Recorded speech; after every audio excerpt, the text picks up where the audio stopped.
Jack. Levi. The Book Club from Hell. Hello everyone, this is Jack with the Book Club from Hell, aspiring forest rebels, slaying titans through the medium of podcasting. Sometimes a book leaves you rattled. Case in point, the subject of this episode, Ernst Junger's The Forest Passage. Published in 1951, The Forest Passage is Junger's attempt to work out how a person can live and retain their freedom in a world dominated by titanic forces, those of mass movements, ideologies, mechanised warfare, mass surveillance, and more. This is a very, very special book. If you like what we're doing with this podcast and want to support us, we have a Patreon account, the link to which is in the show notes. We release bonus episodes on Patreon and have weekly chats with subscribers about our most recent episodes. I've also published a novel called Tower if you're interested in hearing more from me, and finally, we have a Discord server for this podcast, on which you can find Levi, me, and plenty of other degenerates who listen to the Book Club from Hell, the link to which is, once again, in the show notes. So, if you're ready to learn what a forest rebel really is, then listen on. Enjoy. We've returned to Ernst Jünger. I really liked Storm of Steel, which we did an episode on, which was my first contact with Junger. And on the basis of enjoying Storm of Steel and learning a bit about his life, which is, or was, just exceptional, like an extreme outlier in terms of basically everything. If you want to know more about his life, actually, I highly recommend the Art of Darkness podcast. Did an episode on him. The episode's called something like Ernst Junger's Stereoscopic Vision, but if you just go to Art of Darkness podcast and look for Ernst Junger, you'll find it. They go into a lot of detail on his life, but his life was exceptional. I wanted to read his later works because the trajectory of his thought was really interesting, and he wrote a lot throughout basically his entire life.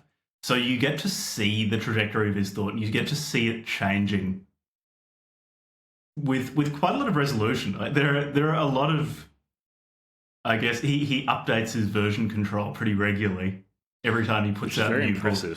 Yeah, he put out a lot of books, and we're not even talking about his entomology research, which he also did. Side hustle at the time. Yeah, his side hustle. Being an entomologist. He even wrote a book on drugs, all the different drugs he'd taken in his life, and the way in which they may or may not be able to lead to a realisation of one's atemporal self in the world of being. Which is certainly the feeling I get when I take LSD in Minecraft. Yeah. But this is a really interesting book because it's in Junger's mid-period, The Forest Passage, and in many ways it's a transitional work because he, at the very end of his life, he became a Catholic, but before the very end of his life, he'd reached the point of talking about the figure of the anarch, particularly in his 1977 novel Humus Will. Where the anarch is this figure in history who lives bodily within history, but is in some ways checked out of all of the philosophical debates, the religious debates, the political debates of the time, and is instead obeying themselves, particularly with the aim of finding a source of authority to submit to, but not just accepting authority willy-nilly. So he had this really interesting relationship with authority at the end of his life, and I'd really like to do a Humus Will episode, because when I read it, I didn't read it in a way that would allow me to talk about it at length. The Forest Passage is interesting. So this was written or published in 51, and in this book, he's responding to the two world wars that he lived through and fought in, the rise of totalitarianism around the world. So he was living in West Germany at the time. So he'd lived through Nazism. He saw half of what was once Germany fall to Bolshevism and to that form of totalitarianism. And he, like many at the time, felt that was the inevitable future of humanity. And which, what might still be, we might have just had a liberal reprieve for a few decades. We might might go back to probably not 20th century style totalitarianism, but something resembling Deleuze's society of control. Wouldn't entirely surprise me, but that's sort of for another episode. So in the forest passage, what Junger is doing is he's trying to work out how can someone live beneath what he calls the leviathan, or titanic forces, which I really liked. And whenever Junger uses a classical illusion, like calling something titanic, you can be very safe in assuming that he means it with all of the mythological significance that it would entail. He was a remarkably cultured man. Where am I going with this? It's basically the most Sigma male person to have ever lived in this book wrote a book about how to remain a Sigma male, even in a totalitarian police state, even in either an intensely disciplinary society or an intense control society. Either one, doesn't matter where you are, doesn't matter what the material world is doing, because you've always got access to the forest passage and you have the ability to be... Every person has within them the possibility to be a forest rebel, but only a tiny aristocratic elite are able to realise that potential. Yeah, so it's a very interesting book. I think it's what would you say? It's very of the meta for our audience, I think. yeah, absolutely. Yeah. I've been wanting to read bunch this of one like for quite a Ernst while. Jünger. Yeah. Look, it is hard to hear about embodiments. Ernst Jünger and not admire the guy, because he just... Not only was he impossible to kill, he died when he was... I think he almost got to his 103rd birthday. He's 95, wasn't he? Yeah. Having fought through the entire First World War in intense combat scenarios. Like, he was at the Somme. He was in a number of huge battles. He survived the chaos of Weimar Germany. He survived... He was in combat in the Second World War for a bit, and then was in occupied Paris, being Ernst Jünger, which meant that he was writing it was somewhat veiled in the Marble Cliffs, an anti-Nazi novel. He was working as a censor, and apparently he would get letters written by German soldiers home, and when he found something written in them that would get them executed, instead of reporting them, he would destroy the evidence and would go to the soldier who wrote that and said, "Listen, you got to tone it down. You know, I've saved you this time, but be careful in the future. Don't say these things about Hitler." Yeah, interesting. Was at least aware of the plot to assassinate Hitler and didn't say anything. He was just recalcitrant throughout his entire life. It just doesn't matter what regime he's living under. He's not going to entirely cooperate. He's going to be the anarch. He's going to perhaps exteriorly do some of the things he's meant to be doing, while also going off and doing his own thing. After the war, it was either the Americans or the British embarked on a denazification campaign where basically everyone associated with the regime, which was basically just everyone in Germany, in the eyes of the victors, were made to go through like basically Maoist self-denunciation sessions and then sign a document saying, "I am no longer a Nazi." And Junger just flat out refused to sign it. And he said, "Well, I was never a Nazi. I'm not signing this because it would imply that I was a Nazi at some stage," which was true in his case, because he was courted quite a lot by the Nazi Party, and Hitler personally really admired him because he was in many ways the German that they wanted to create. So extremely brave, very patriotic, very, very cultured, and he kept turning down their advances. So he was never a Nazi, and as such he just refused to cooperate with the denazification drive, which I think meant that he wasn't allowed to publish in Germany for a number of years and had a bunch of restrictions placed on his life because, again, he wouldn't cooperate. Yeah. The guy was just incredible. Ridiculous. So this is context for me to say that when he talks about how to resist extremely powerful political and ideological systems, how to live beneath a leviathan and retain one's freedom, I take him seriously because he didn't just say this, he actually lived it throughout his entire life. The guy was ridiculous. Actually, just a completely ridiculous human being that it feels like shouldn't be able to exist. But if you have enough people, eventually you're going to come up with an Ernst Jünger, the German Terminator. The American Terminator just kills people. The German Terminator does the same, but also keeps talking about the world of being and philosophizing about small things in his spare time. That's so good. I'm glad that he, somebody who lived a life like his, wrote things down. That's really cool.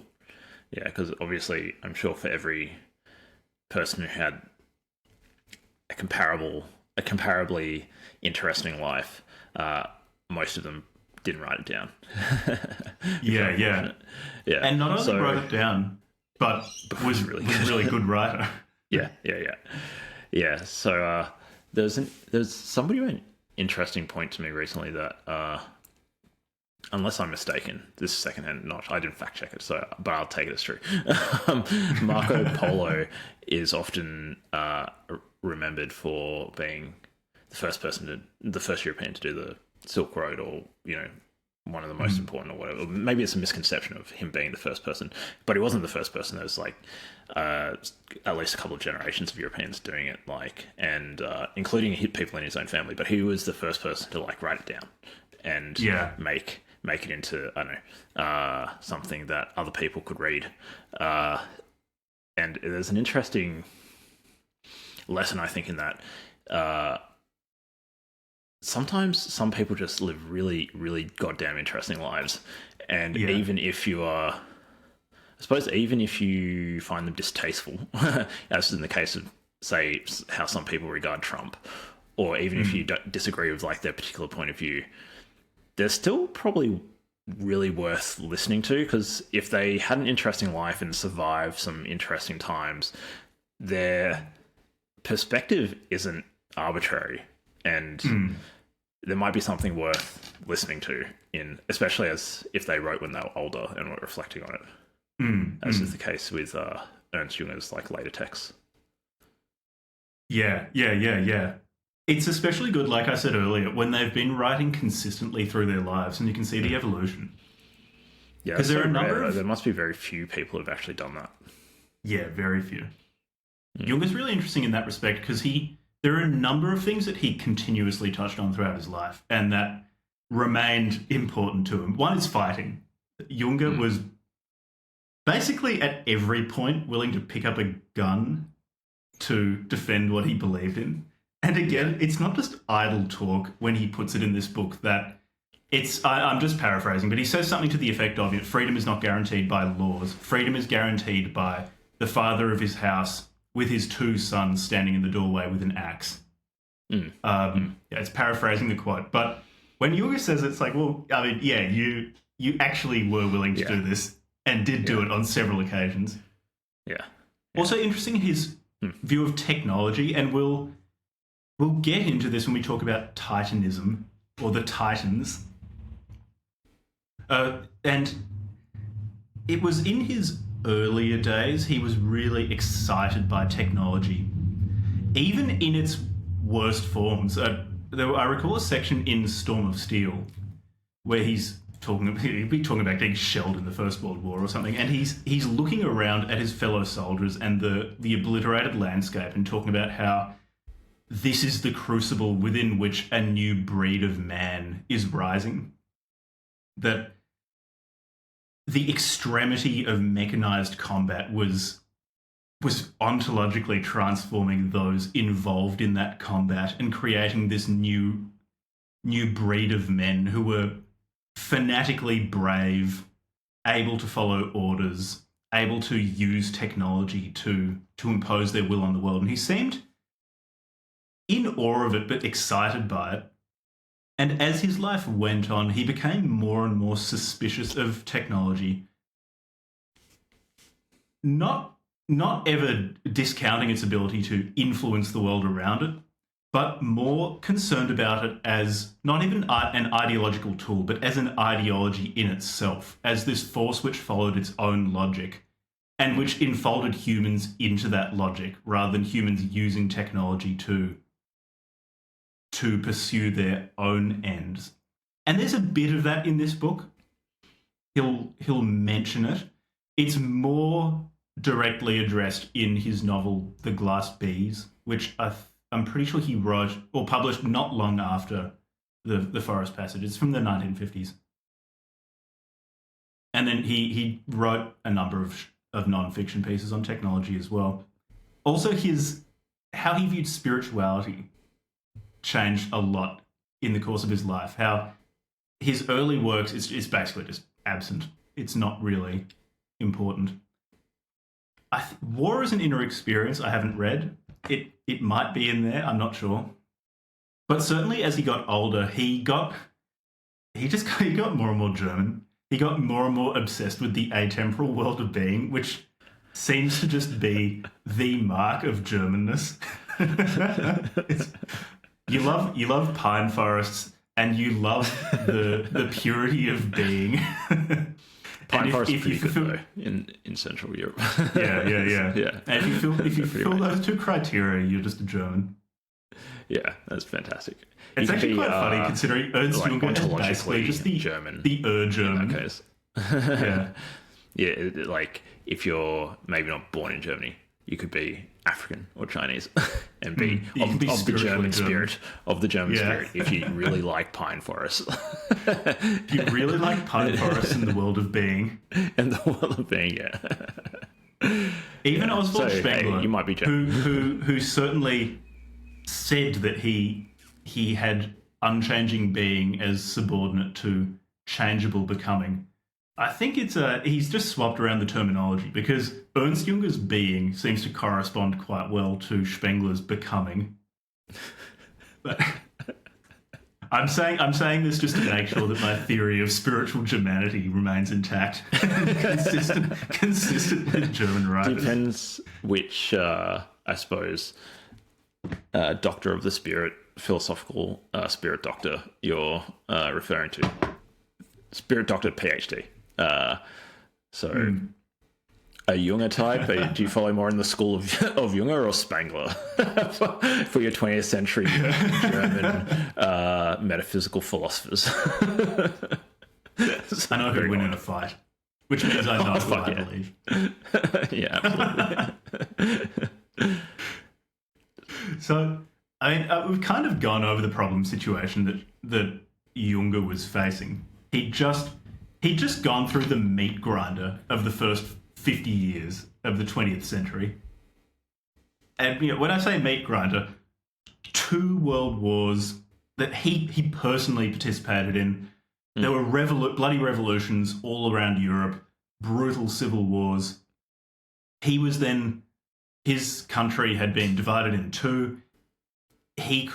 And half of that country was East Germany, living under another totalitarian state. After Junger had just lived through a different totalitarian state, Junger was also deeply, deeply suspicious of liberal democracy and regarded its ascent all over Europe and in America with a lot of suspicion. And he wouldn't have had the terminology yet, but my guess, based on minimal research, so take this with a grain of salt, would be that Deleuze's idea of a control society, of this society which cybernetically maintains control over its inhabitants rather than doing so in a disciplinary way, like the totalitarian states did, would probably be how he'd regard West German liberal democracy or the liberal democracy on the European continent.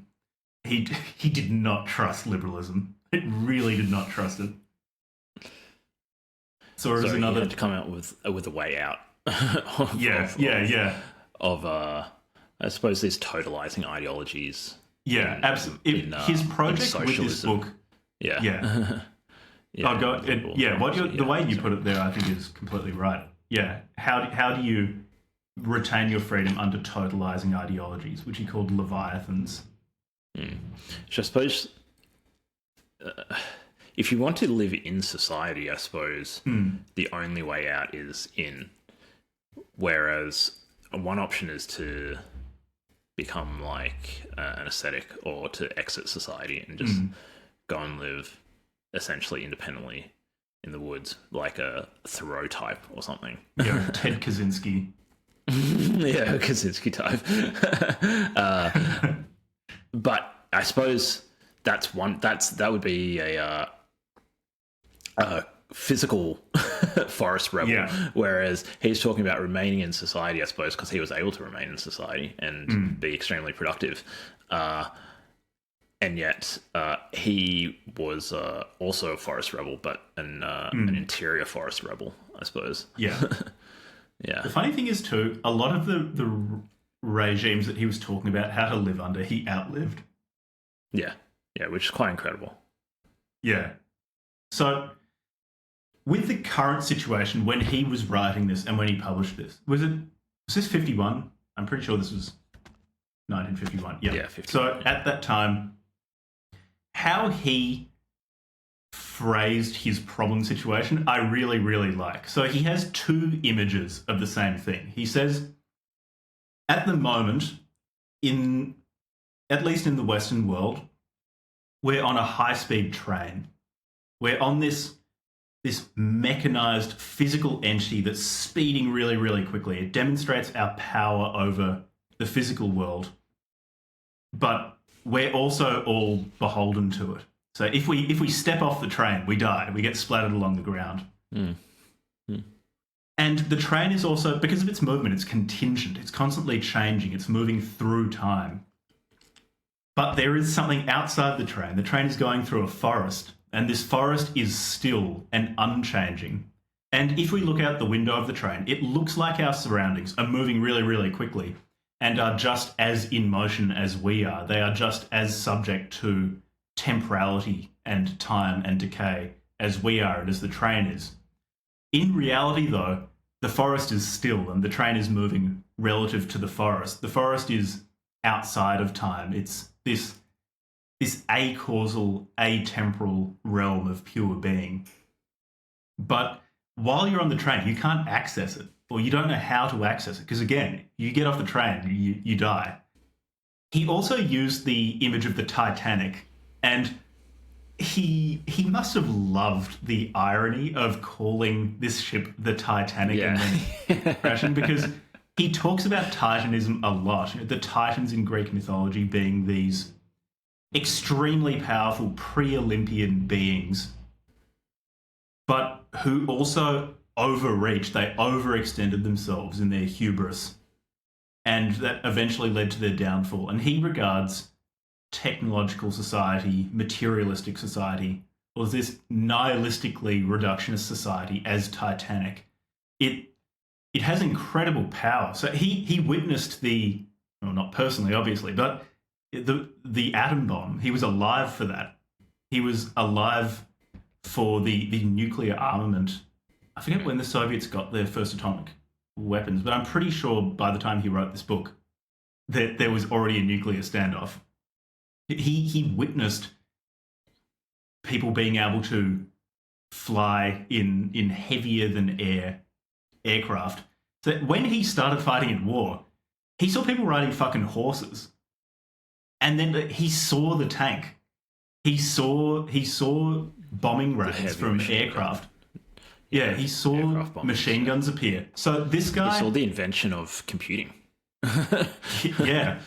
Like this guy, he died in 1998 and was born at the very end of the 19th century. Like this guy saw unreal technological development. He saw the rise of telecommunications, Yeah.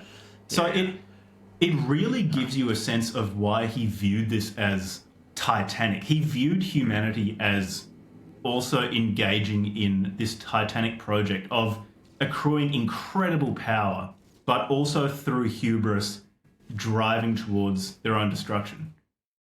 Because, again, he went from horses in combat to the atom bomb.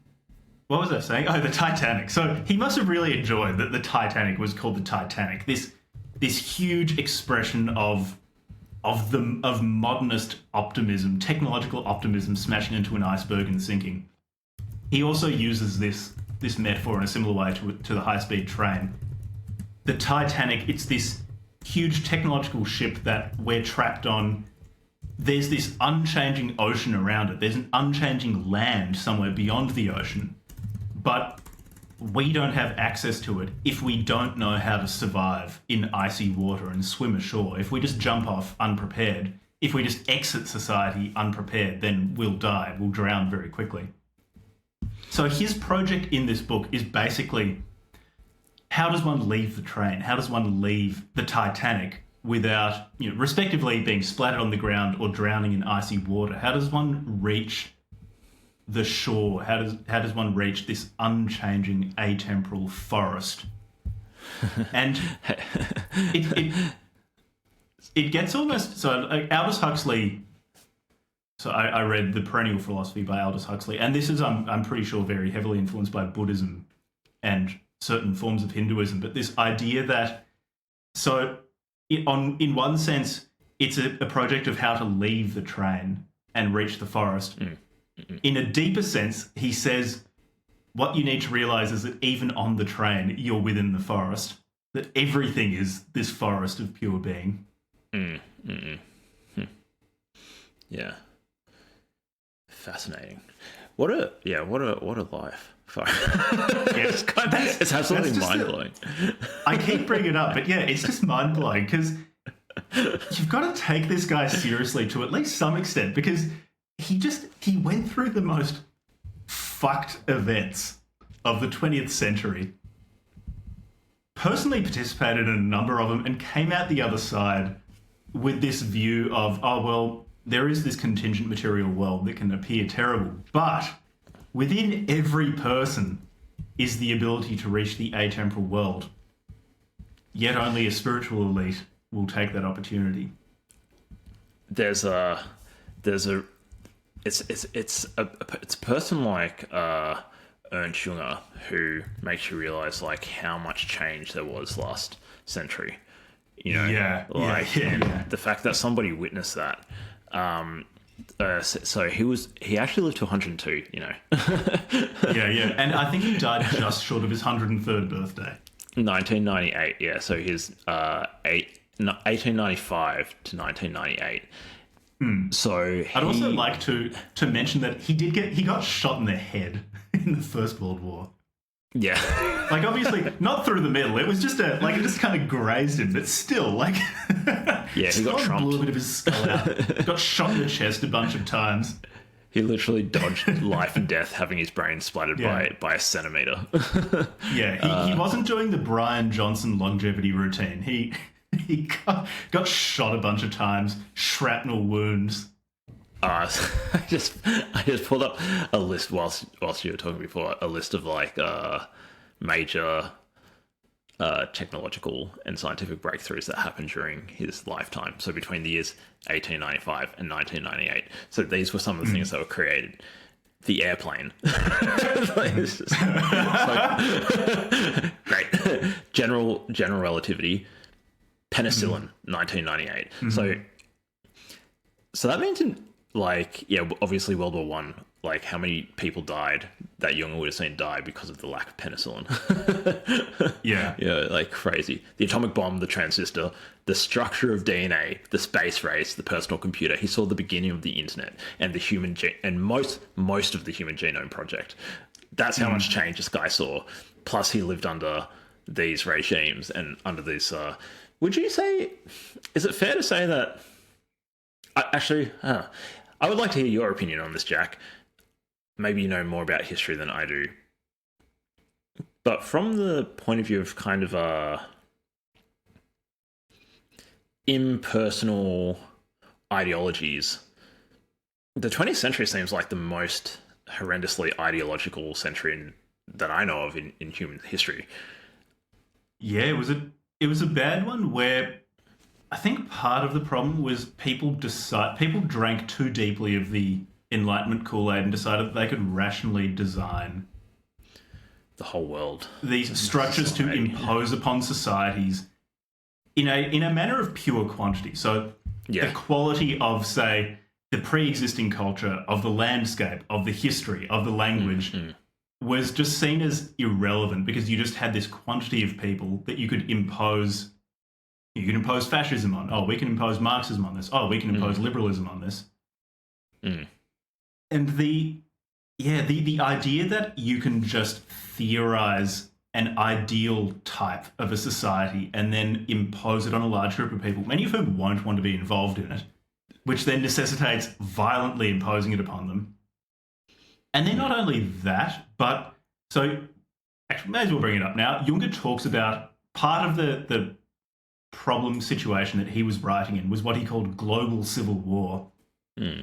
So this idea that you had these internationalist ideologies like fascism, like communism, like liberalism, all fighting each other, oftentimes within the same country or the same nation. You'd have people who subscribe to one of these particular ideologies fighting each other across the entire globe for these transnational ideologies. Yeah, it was a pretty violent century. A country flying the banner of liberalism in the United States was just militarily so much more powerful than everyone else that it kept a lid on that for a while, for sort of the latter half of the 20th century. Well, you had this situation where you just had two big players pointing so many nukes at each other that they didn't end up fighting. Like nukes probably prevented World War III. Then the Soviet Union collapsed. Then it was just the liberal standard bearer. But at the same time, there's no reason why we couldn't see another century of that sort of transnational ideological conflict, because the desire to rationally organize society has not gone away. And I think Junger, in other of his books, he's more explicit about this, but it is present at least in the background of The Forest Passage, how technology, the titanic ideological thrust of technology, of constantly spreading itself, of constantly submitting more and more of the physical world to rationalization, marries very well with ideologies that also want to rationalize the world. And our technological ability to do that has only increased. It hasn't decreased. And even the latent possibility of imposing a rational will upon the world and on people is in many ways induced by the technological capacity to do that, or at least by the apparent technological capacity to do that. So we could easily return to a Junger world. I guess my... No, it's not really a counterpoint. It's more like a question. I guess it depends what your assumptions about the future are, really. But if you think that, like, one of the technologies that enabled the territorial hegemony of these totalizing ideologies was probably the mass media, radio, broadcast television. And they're definitely like transnational enabling technologies to some degree. But what was interesting is that because of the... what would you say, like the barriers to entry, probably like the capital expense, and also like regulatory constraints on just like getting access to airways and that sort of stuff. It seems as though last century was really characterized by the monopolization, or at least like oligopolies of these broadcast media. So you'd get, like in Australia in the 90s, there's like 3 commercial television stations, and then the 2 state television stations, which probably at the time seemed like great, we've got some competition in the market, apparently. Some competition. And then, like, obviously, maybe some community level things, but pretty small. But by today's standard, I mean, you go on YouTube and you've got 1,000 creators, like, at your fingertips, or how many content creators, podcasters from all, like, the idea that we would live in a world where there's only 5 people on YouTube or 5 podcasts, and everybody only has the option to listen to those 5 things is, to me, sounds like an oligopoly. That sounds like an incredibly concentrated market, whereas now the market for information and perspectives has been, like, just shattered into, like, a million pieces, especially with younger people. Obviously in Australia, older people tend to listen to the old guard still, which I'm sure is the case in other places. So now there's still this transnational ideologies things that you're saying going on, but it seems like there's this it's more like a market or an ecosystem or something. There's just been this massive proliferation where there's orders of magnitude more people who can broadcast, because the barriers to entry in terms of, like, capital has just essentially gone to zero. Like, that's why obviously people are listening to our podcast, right? Because we can broadcast this for essentially free. Like, we've got to pay a little bit to our podcast hosting and stuff, but essentially we're building an audience for just the time it takes to build, like, to put into building the content.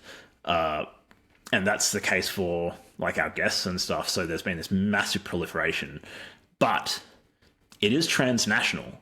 So there are these communities of interest forming, whether it's like our particular community who are interested in exploring different ideas, or you get people like Balaji Srinivasan, who was a early crypto person and wrote this book called The Network State, about, like, networks forming communities and then states in the cloud, and then coming down and, like, getting real world land and that sort of stuff in the real world. Like, we do have ideologies, but now we've got, like, a lot more ideologies. And they're able to get to, a person in Germany and a person in, I don't know, Singapore and Australia and Canada and the Appalachian Mountains can all share the same and connect digitally for now. Whether or not we see that in the future, I guess we'll see. But I still think, so it's like the leviathans just been shrunk, because you can still get these, I guess, I don't know, like, I'm just going to leave it open-ended. What do you reckon? I'm pulling, by the way, I'm pulling from the sovereign individual when I pull in that idea, like, in terms of, like, the ideas of what's going on. What do you reckon? There are a lot of things there. So I think the nature of the global civil war. So the global civil war has cooled down a lot compared to, say, 1951. The reason why I think it could definitely come back in a much more intense form is that the nature of how the Leviathan operates, so the Leviathan in Junger's sense of the word, of these huge totalizing ideologies, the nature of it has changed. So briefly, for people listening, the way I think of it is the difference between Foucault's disciplinary societies and Deleuze's control societies. So I definitely think we should do an episode on, I think it's Postscript on the Societies of Control by Deleuze. It was written towards the end of his life. I think it was in the 90s. For that. Yeah, it sounds really interesting. So a disciplinary society is sort of what Junger is describing in the Forest passage, where it's a society where you have sort of this top-down hierarchy that imposes discipline. So one level of the hierarchy imposes discipline on those below it, and those below it impose discipline on those below it. You can think of these as places like factories or schools. Say in a factory, you've got a foreman who is answerable to the owner of the factory, who bosses around the workers below them. And these sort of societies or sort of institutions are characterized by the restriction in physical space of the people subject to them. And, say, Bolshevism or Nazism can, I think, in many ways be thought of as disciplinary societies. Yeah. And, of course, like, the difference between a disciplinary society and a control society is not, like, it's not completely binary. There'll be some bleed through between them. a control society is different in that it's very free physically. Like the constituents of it can move around. It's sort of the work from home society as opposed to the factory work society. So you're at home, you're not restricted in a factory. You don't have a foreman breathing down your neck. But all the time, say, your computer usage is monitored. How much you're typing is monitored. What you're typing is monitored. You have certain meetings that you have to attend. There's this, it's cybernetic in the sense that there's not a top-down hierarchy imposing order. Instead, it's lots of different components that are all interconnected, feedbacking on each other and maintaining shape or coherence through that large network of feedback loops. Yeah, essentially, like, and that's how I see like homeostasis. Yeah, exactly. It's this homeostatic of the people society. Yeah. And that's how I see it change. So Junger, obviously writing or publishing this in 1951, didn't have that terminology of a control society or a disciplinary society, but I think that's kind of what's going on. Junger in this book is describing disciplinary societies because he lived through a bunch of them and saw a bunch of them around him, threatening him. Now I think we've moved much more to control societies. And in terms of the global civil war aspect, it's probably just, it's accelerated in some ways. So it's a bit more fragmentary because you've got so many people who are able to go on YouTube or get an RSS feed and start publishing podcast episodes or start writing things on Substack, start blogging, etc., etc. So you've got the ability to output far more worldviews. But the thing is, because of, again, it's sort of cybernetic control factors, like, say, audience capture, trying to chase an audience. Once you have an audience, trying to retain that audience. People are very, very sensitive to getting attacked, for example, on Twitter or in the comments under their YouTube videos. There are all of these different feedback mechanisms that, despite the fact that you have a very, very low barrier to entry, and one would think because of that you would have this explosion of different viewpoints are kept within a very, very narrow range by those feedback mechanisms of, like, an audience getting angry with you or other creators in a space or other writers in a space saying that you're being insufficiently ideologically pure. Yeah. So you could I think you could like cut that up into multiple forms of, because obviously there's going to be feedback in any community. Yeah, because it's not a cut and dry difference between these two things. But you then have, like, different forms of feedback, like the platforms themselves making unilateral decisions about, like, what perspectives are permitted, that so forth, like we saw in COVID, versus, like, feedback from the audience versus feedback from political jurisdictions, right? Whether that's censorship or amplification or actually seeding, like propaganda and stuff. So you have these almost different mechanisms of feedback against the the content creators. But I suppose everybody's a content creator these days on some level. But yeah, it's really interesting. Sorry, I cut you off before. What were you going to say before I interrupted you? No, it's fine. It's an interesting question how Junger's ideas apply today. Because while I think the mechanisms by which societies retain ideological coherence are slightly different, or different things are emphasized, it's not that we now live in a time without ideology or without some sort of totalizing worldview. I guess it's like I would say you have access to different ones. There seems to be this interesting rise of maybe they're a bit more ephemeral, or maybe it's coming from some deeper source of more abstract ideology that I am just not detecting. Like BLM. You had this, like, all of a sudden, like, BLM was huge, and then it went away, and then and it was fairly total. Like, there were a lot of people across at least the West who got on the BLM bandwagon, for better or worse, and it got twisted in all sorts of ways. And then there's obviously like the very questionable origins of the people who started those, like the original BLM organizations and stuff. Like you had this extremely rapid uprising of is it fair to call it an ideology, social movement ideology, and you see that happening again and again. It seems like we get these waves of we're living through this. Yeah, it's really weird because this didn't happen last century. Actually, we're getting these pulses. No. It's like pulses or waves of new memes that ripple through the culture.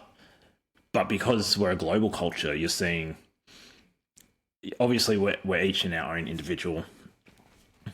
Like particular culture within like your local area or your friendship group and stuff. But there's also a huge amount of how would I put it? If the memes as replicators, bits of information that are like trying to compete for replication in their environment, the environment being our minds, then there used to be, to use a biological term, there used to be like a lot of hard barriers separating the environments. So the memes had a lot more difficulty crossing these barriers. It's like taking, like two species of birds and then splitting up their landmass, like in the Galapagos Islands, and then you get this like separate evolution. Well, you could also imagine a species evolving on a Galapagos Island and never getting off it, and then that'll become what would the word be, like an endemic species of that location. There's in Tasmania, there's a lot of endemic species. In a way, the telecommunications infrastructure allowed previously endemic and isolated memes to now jump between populations. And that telecommunications infrastructure and that network, as it has become more ubiquitous, has allowed the transmission of these memes at an unbelievable rate now. And even crossing things like a linguistic barrier, there's less friction for those memes to cross over the linguistic barrier. So like obviously the actual phonemes, if you cross from like, I don't know, whatever the word for BLM is in French, whatever, there's it's a different physical representation, the phonemes and so forth, and the script. But the idea is the same. So the idea is replicating, and it's crossing that interlinguistic barrier more easily now because more translation. There's also the machines that can do a lot of translation fairly well. So there's almost like this insane liquidity to the meme pool, which there has never been before. And so we're getting this like faster and faster rapid pulses of ideological waves rippling across the entire planet. It's really, I don't know. Sorry, that was just a riff. It's just like... No, it's really interesting. I'll say one thing to that and then get back to the book. But yeah, please. I think also in that context, one interesting thing is the disaggregation of elements of an ideology. So when Junger was writing, there was still a lot of central control of ideology and of propaganda. So, for example, he talks about living in Nazi Germany and about the propaganda put out by the state. And it was like you would have a ministry of propaganda deciding on what would be said and then distributing that. Whereas, like you said earlier, now it's much more distributed because it's so cheap. Yeah, we've got it's so cheap. SARS of propaganda in Facebook. Like their community. What would they be like called? Community guidelines. Like who sets those? Who makes those up? But the thing is, even because there are different places to go, so it's not perfect freedom, by any stretch, but it's much more decentralized. But you have this interesting effect of individual components that used to be aggregated within an ideology have now disaggregated and taken on their own lives. So that say a memeplex of liberalism or a memeplex of socialism, both of those memeplexes have been blown apart into individual memes. So talking about, say, BLM, you had this absurd, say, a bunch of positive feedback loops of individual memes that formerly formed a memeplex of things like racism bad, police bad, just like these few memes just built up a huge amount of steam and exploded out and then died down again. In other forms, say, you'll have a big explosion of nation good, borders good, exploding up and then going down again. You've got all of these individual memes that used to be in memeplexes being separated out and being recombined in different ways. So it's almost as if large coherent or internally coherent ideologies have been blown apart by this movement to a control society. And you're getting more and more disaggregated sentiments I would that like are to all know, interacting with each other. It would be, I don't know how the hell you would come up with a measure for this, but if you could somehow objectively quantify, you probably can't, because I don't know if meaning is something that can be put into like correspondence with any sort of number.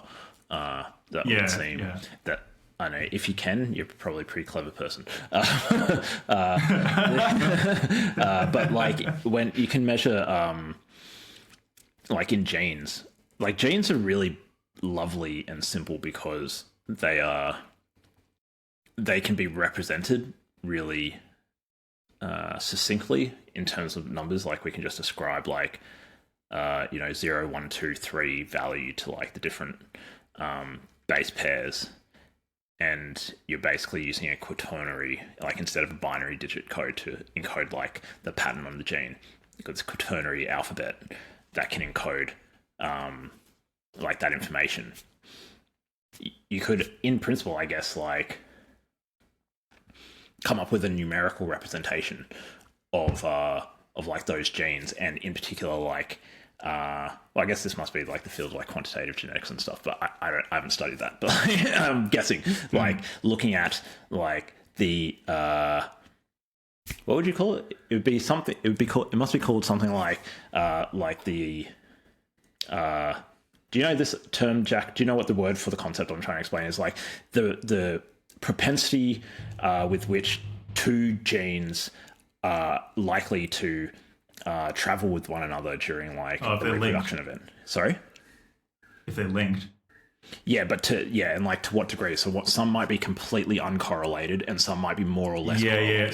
So they're not really genes. Obviously, if you've got two sections of DNA and they're 100% correlated, by definition, that's a gene, right? Let me rephrase it, and you can let me know if this is what you're thinking. Are you saying that it'd be interesting to see if we could measure how the extent to which different memes circulating in society travel together, the extent to which they're correlated within the one person, and to both to within the one person and within transmission. Coexist. Yeah. And it would also be interesting if we had this magic way of quantifying it to see whether whether each individual meme was getting smaller in terms of the information in it. If smaller and smaller and smaller and more fine-grained memes were circulating rather than like a big system like Marxism, which is a huge memeplex.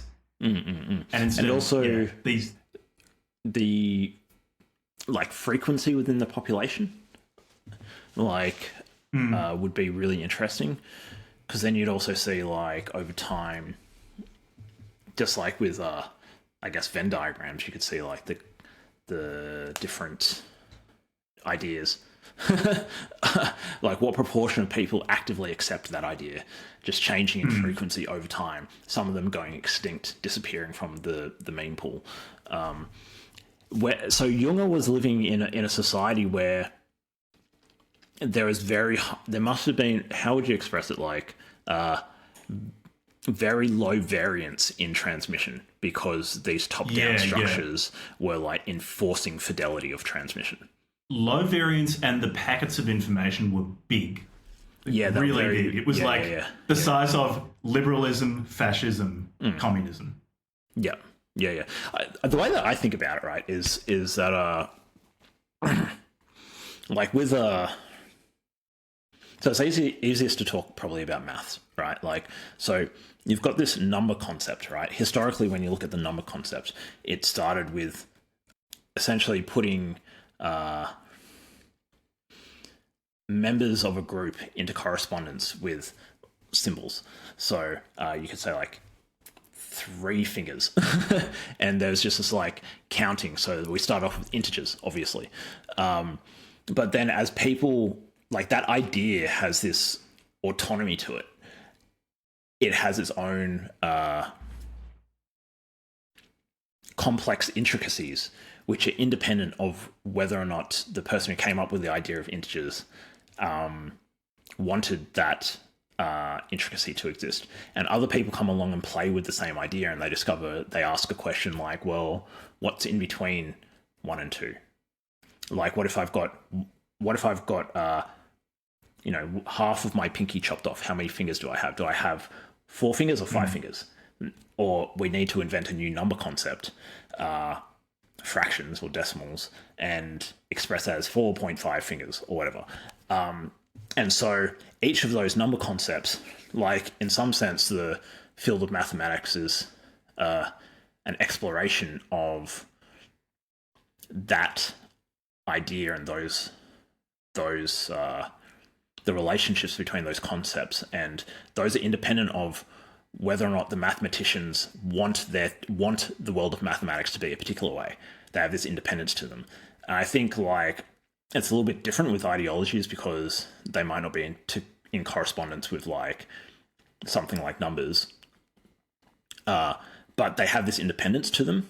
And say, like, people were asking questions of liberalism, say, in the 20th century, that were very different to the questions that were being asked of liberalism during, like, Smith. Like, it was like the 19th century, right? Like, I don't know when Smith was writing, but like 100 or 200 years earlier.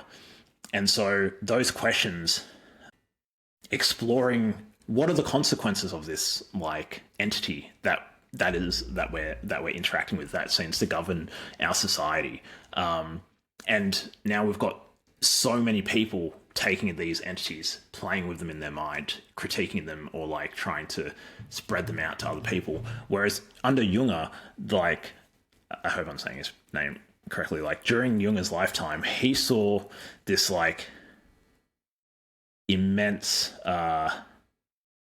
those ideological entities, those ideologies, like, hijacked these technologies that allowed them to just stamp out other ideologies in, like, certain parts of the world, like fascism stamping out other things in, say, Italy, for example. Yeah, I don't know. It's so I'm freaking out here. It's so strange. The book is, I mean, it'll be a spoiler for the end, but I'd recommend this book to basically anyone. In under 100 pages, he talks about so much that's historically interesting and presently interesting as well. So then we should talk about what's the way out. Let's talk about the book. The way out. No, let's talk more about the problem situation, because sure. We've talked about we've talked about almost how he would view the problem situation if he lived today. But at his time, I guess we've talked about titanic forces, leviathans.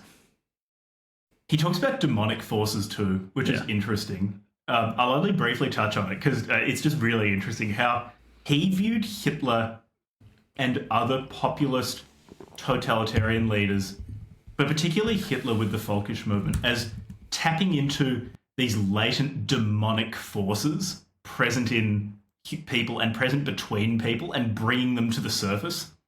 And by doing so, unleashing this force that no person could control because the force was demonic. And I found it really interesting that he lived through the rise and fall of Hitler, and that's how he saw it as a demonic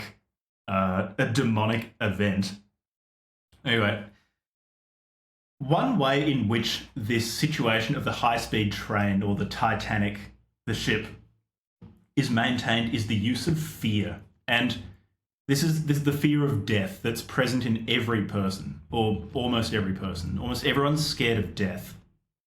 And these totalizing ideologies and the states which administer them really, really maintain a fear of death, which they can exploit to retain in power by spreading an ideology of pure materialism. He calls it nihilistic reduction. It's this passive nihilism which says that there is nothing beyond the material, and therefore when your material body dies, that's it. You should be scared of your material body dying because that's the end of absolutely everything. And as we'll see later in the way out, Junger disagreed with this. He very much believed that there was something beyond the temporal and the material, which would allow someone to live beyond the fear of death. And he said that you can see, if it's not if it's not explicitly understood on behalf of totalitarian states, then at least it's instructive that they keep doing it, that they keep attacking institutions which say that there is a world beyond the material. So they'll attack churches, for example, or they'll attack ideologies or spiritualities which say that there's something beyond the physical, while venerating, I think he uses the example of atomic scientists, while venerating those who very much only stick to the material world. Within the context of Junger, when he wrote this book too, he's got these two figures that are really interesting, the worker and the unknown soldier. And I'll just read him a quote from chapter 12 in this book where he talks about the worker and the unknown soldier, which sums them up quite nicely. And then he compares these two to the forest rebel, and that can be a segue into how do we leave the high-speed train or the ship. I quote, "In the worker, the active principle is deployed in an attempt to pervade and master the universe in a new manner, to reach places near and far which no eye has ever seen, to command forces that none have ever before unleashed. In the shadow of these actions stands the unknown soldier as sacrificial victim, who shoulders the burden across vast wastelands of fire, and who, as good and unifying spirit, is invoked not only within a people, but also between peoples. He is the immediate son of the earth. But in our terms, the forest rebel is that individual who, isolated and uprooted from his homeland by the great process, sees himself finally delivered up for destruction. This could be the fate of many, indeed of all. Another factor must therefore be added to the definition. This is the forest rebel's determination to resist, and his intention to fight the battle, however hopeless. The forest rebel thus possesses a primal relationship to freedom, which, in the perspective of our times, is expressed in his intention to oppose the automatism and not to draw its ethical conclusion, which is fatalism." So, to sum up, through fear, through enforcing a purely materialistic worldview, these ideologies instill a state of fear and play on the fear of death, which promotes an automatism, a submission to the necessity of the material world. And in doing so, they can maintain power. And Junger is saying that there is this forest rebel who somehow finds within themselves the desire to resist, no matter how hopeless the material circumstances might look. And that's because they have discovered something that is beyond automatism, it's beyond the material. And so if we look at the ideologies that Junger must have interacted with on a personal level, that would be obviously Nazism would be the first one. I think Evler, right, criticised Italian fascism and I think Nazism in Germany as being materialistic, right? He was... Yeah. So as much as it's fun to sort of talk about Evler and his crazy ideas, he actually had some really interesting points, which I think I see where he's coming from, like the intensely materialistic. And I suppose if you want to ideologically dispossess the church of its power, you would want to undermine or what would you say? Almost undermine their power base outside the material. Yeah, to delegitimize that, or maybe not even delegitimize, just like pretend like it didn't. That's not even a thing. Just not even acknowledge it. It's just like flat out deny its existence. Yeah. and it's the silence of those ideologies on those questions is deafening, and that's almost by design, because they want the people not to be thinking about those things. They want them to be thinking about the state and their allegiance to the state and so forth. So you also would have seen like similar things with communism, which seems like explicitly explicitly does that, and explicitly replaces the eschatology of like, I suppose, Christianity with or certain forms of Christianity with the eschatology of Russian socialism history, and history, and the socialist utopia of the future that we should all die for. And then he also lives through the battle with... It's really interesting. It's like sorry, go on. I'll let you. I was like just about to say liberalism as well, but I want to hear what you reckon. Well, of the big three that he interacted with, and I kind of discount Imperial Germany for Junger, because he seemed to quite like it. And even in this book, I talk about how people thirst for a king. I guess it shows that what you grew up with always happens to be the right thing to believe. And in Junger's case, I'm not actually sure what he thought of it at the end of his life, but at least in this book, he kind of talks about monarchy as like, it's not so bad, is it? I mean, like, it's a high risk bet, because you could have a good monarch. I guess in his case, like, he had Imperial Germany, then the disaster of the Weimar Republic, then Nazism, and after that's like, actually, Imperial Germany was a lot better. I guess it depends what your point of comparison is. Like Nazi Germany is like a failed state and Nazism. So liberalism's interesting, because I see fascism and Marxism as, at least Marxism, say Marxist Leninism as practiced in the 1950s when this book was published. They're both very much control societies. They were very much, you had this centralized bureau bureaus basically planned everything. Like, they planned the economy, planned social relations, planned propaganda, etc., etc., etc. Liberalism's interesting because it's much more a control rather than a disciplinary society. It's much more cybernetic and decentralized. So, of course, you have organs of the state. But they're much less powerful than in the totalitarian states. And the ideological influence of liberalism is exercised in a much more decentralized, cybernetic way than in the top-down hierarchical way of the other two of the big three ideologies of the 20th century. Yeah, I would almost say it's like there's this weird kind of agnosticism to it. And what that allows to proliferate in place of a single centralizing ideology is the many other supplements. Like, take your pick: cults, political movements, and all liberalism asks for you is to let the others have have their little ideologies, unless you want to question liberalism itself. I was about to say, there's a background to it all, which you're not allowed to question.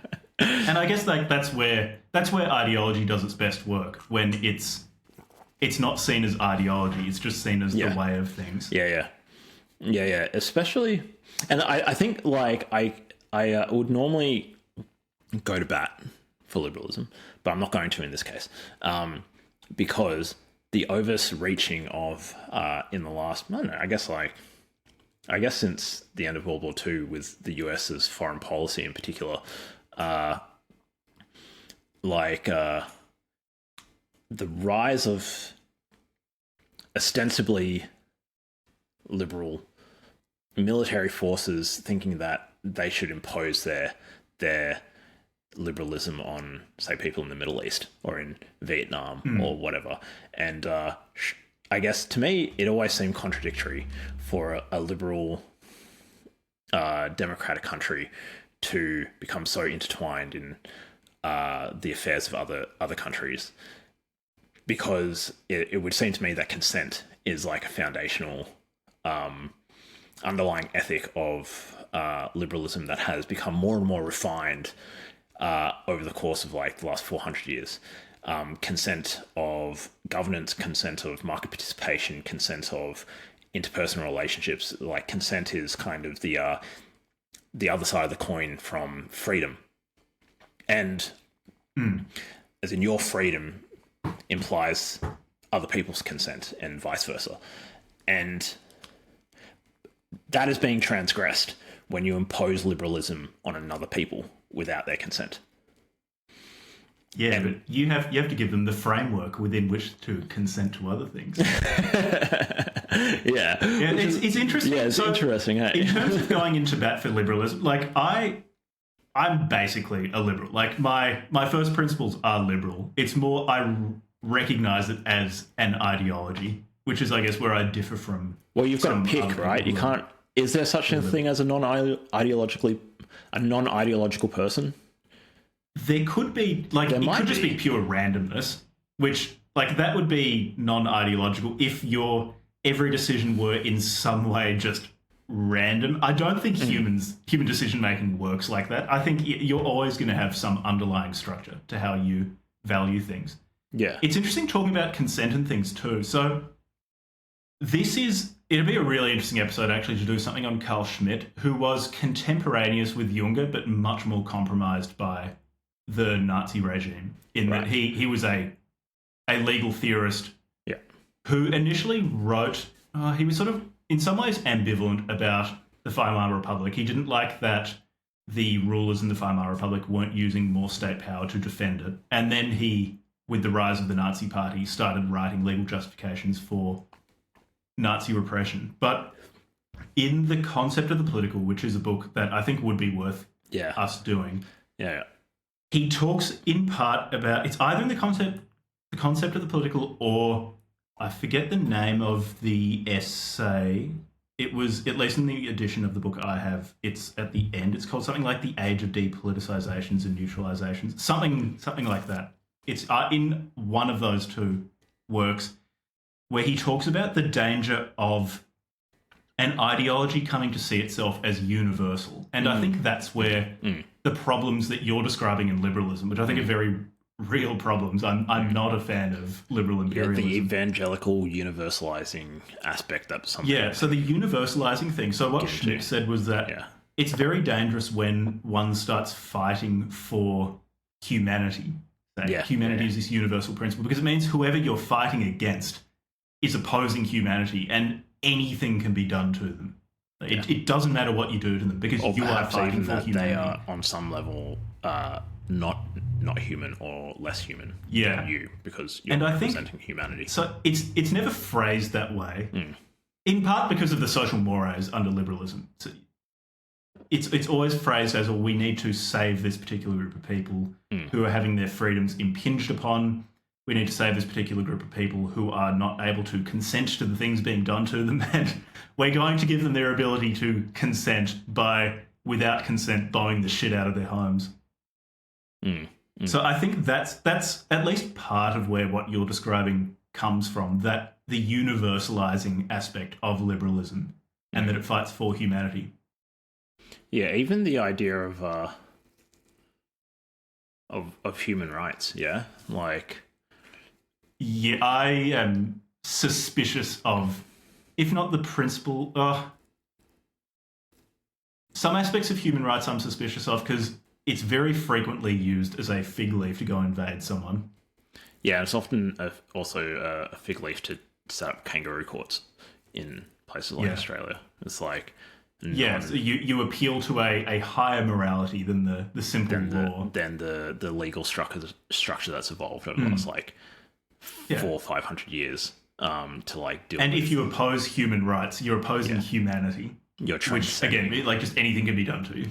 Yeah, like that's really interesting. It's this meme that's like trying to transcend itself above, like, say in Australia, like with the civil rights the human rights tribunals, like that you can appeal to this thing that there's never. It's got a very short history in terms of evolution, so it's not been subjected to very much like intergenerational criticism. It's not evolved to encode knowledge about how to like resolve disputes between people and what justice is. And also, it's not democratic. It's just like how did it come into being? It's self-appointed, like human rights tribunal, ideologically self-appointed. That seems as though it's like a secularization of a lot of, what would you say? Like, let's try to have a moral authority that itself is not like transcendent in any way. It's human rights created by people, yet somehow it's when you point to the human rights stuff, it's like that has moral authority over other things. You know, it's like a secular. Well, this is where I'm going authority. Yeah, sorry, go on. I'll demonstrate the suspiciousness of my bookshelf by referencing another work of Carl Schmitt's. He's got this work called Political Theology, where he... Yeah, political theology, that's a good way to put it. A simplification of it, but he basically says that, quote-unquote, secular political ideas within a society are almost invariably some form of sublimated religious thought. So the universalism and the equality of all people in Western human rights in many ways feels like a secularization of the feeling that all humans are equal before God. All humans are the creations of God and are equal before God. Secular theology.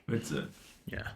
That's really So interesting. I think we definitely should read Carl Schmitt by the sounds of it for the show. Yeah.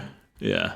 It'd be like he's a very interesting thinker. He's very influential in modern Western jurisprudence, although not acknowledged, because like he's not a Nazi in the sense of saying something that certain parts of Twitter disagree with. Like he was actually just a member of the Nazi Party.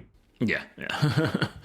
Yeah. But it's like it's an example of something that's very often the case, that the best critics of an intellectual tradition are those outside of that intellectual tradition. In that I think the best critics of liberalism are not liberals, or the people who have the most interesting ideas about liberalism are almost never liberals. They'll either be Marxists or fascists. Because they're the ones who don't have an emotional attachment to the ideas they're critiquing. Yeah. Yeah, interesting. I think Schmitt would be really good to read, but let's go back to Junger. To Junger. Yeah. So where were we up to in our notes? The way out.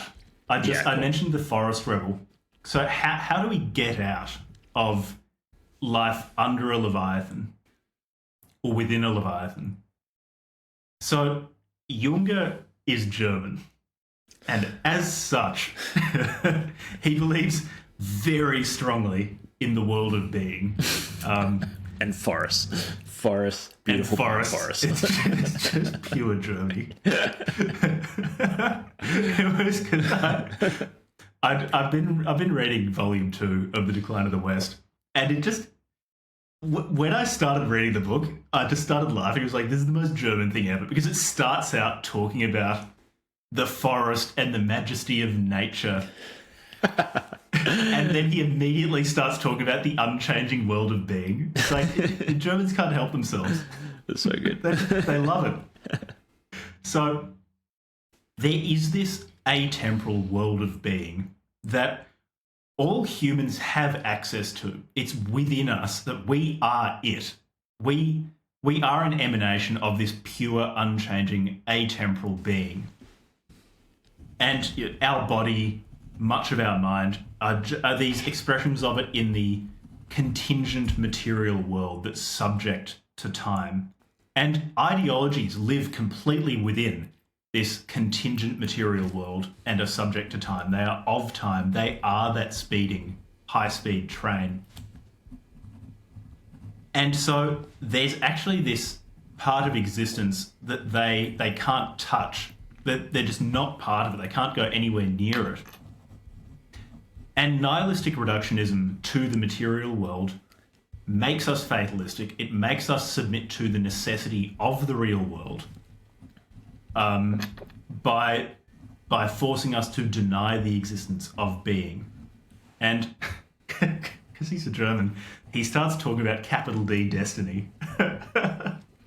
The destiny is this, it's the inevitable unfolding of this world of being in the contingent realm. So it's in an Evolean sense, and it's why I was saying how Spengler talks about being and becoming seems like it's flipped around of what Junger talks about. When Junger's talking about being, it seems that he's saying you've got this timeless thing, and timeless means it's not changing. However, in the context of a contingent world subject to change, the way that pure being is expressed is in something which does appear to be constantly changing. It's a matter of perspective. If you're viewing it from the perspective of the train, of changeability, it looks like the forest is moving because of your position on the train in time. But he calls it an optical illusion. In reality, it's only because you're seeing timeless being from contingency. Could you use interesting? Oh, sorry. So no, did you want to finish that thought? Go on. Okay. No. To use a physical analogy, I suppose the assumption is okay. So I think implicitly the assumption is in science that there are these invariants in nature, these invariant patterns, and those are the laws of nature, which maybe we can call the capital L laws of nature. And then there's our knowledge of those laws, which maybe we can call little L laws of nature, or our best guess. We can call our theories of the laws. Like the big and little L laws thing, because that feels very German. There's big L laws of nature, the actual laws of nature, the real laws of nature, versus like our knowledge of those laws, our theories of those laws, little L laws of nature. And now physicists constrain, usually, if they're being honest, will constrain their thinking to just talking about the physical stuff. But it's almost as if you could say there's under this conception, there's like there must be laws of this other type that are not just about like the physical unfolding of events, but are about something else, like they govern laws of things like justice and aesthetics and beauty and so forth. And there's those things in the world of being, and we are creating potentially knowledge of those laws within the context of societies that are contingent and changing. But the laws themselves behind all of that change are themselves invariant. Yeah. And I'll definitely respond to that. If that makes any sense. I'll just put it in the context of the forest rebel. Yeah. It's like the forest rebel is, they're aiming at freedom. They're aiming to get into that world of being, which he calls the forest passage, outside of the speeding train. And coming face to face with one's primal self. So he says that the body you're in now, this is the mirror self. That part of you that calls itself I is the mirror self. And it is a mirror of your primal self, your primal being, which is this super individual being within the world of capital B being. And while your mirror self is contingent and subject to time and decay and can be killed by, say, the Nazi authorities, this super individual primal self is immortal. And upon realizing this, the forest rebel leaves behind their fear, this fear which has been constraining them to to nihilistic materialist fatalism. And they get this from the forest. And so now I'll get back to talking about what you were talking about, because it's interesting to talk about it in the context of the forest rebel. The forest rebel, in understanding this, comes to resist the Leviathan, and they can do it in several ways. So one way Junger says is in defending their freedom, which is ultimately the goal of the forest rebel. And he defines freedom as a conscious consent to existence. It's the desire to fully manifest existence, which is really interesting. So it's almost freedom is realizing what you should be, or what you are truly, and what you should defend. It's a very different idea of freedom to say a liberal conception of freedom. But they can defend freedom in many different ways. So one way that Junger talks about is just guerrilla warfare. Says that you can fight in this purely material way. But the more interesting way that he talks about resistance is by making ways into the forest for other people. And you do that by creating symbols. And I guess this is almost what you're talking about with small L laws and big L laws. So he talks about how, say, poets can create new art to show people ways into the forest, or to make them realize that there is this forest. And I guess in some way that could also be a small L law. It's a representation of big L laws, these, say, in nature. So, like you said, with science, or say with physics, there's a implicit assumption that nature is regular and understandable. Because if the world weren't those two things, then you just wouldn't bother. Like, if it were actually just random or just changed without predictability, the then whole you pursuit couldn't of science make... would just be... Yeah. Like, what would be the point? Like, it would just be meaningless. Yeah. So, yeah, you're assuming that there are these invariants sitting behind some things. level. It's like the difference... there must be. A difference between a map and a territory. Yeah, exactly. Like, there's this territory that... Say, if you look at a map of a forest and you go into the forest itself, the forest the map's a tool in the same way that physical small L laws are tools. Like the map might be able to show you how to get from one place to another. It might show you, depending on the map, elevation changes. It might show you if there's a body of water, or it might show you bridges over a body of water, things like that. They're actually...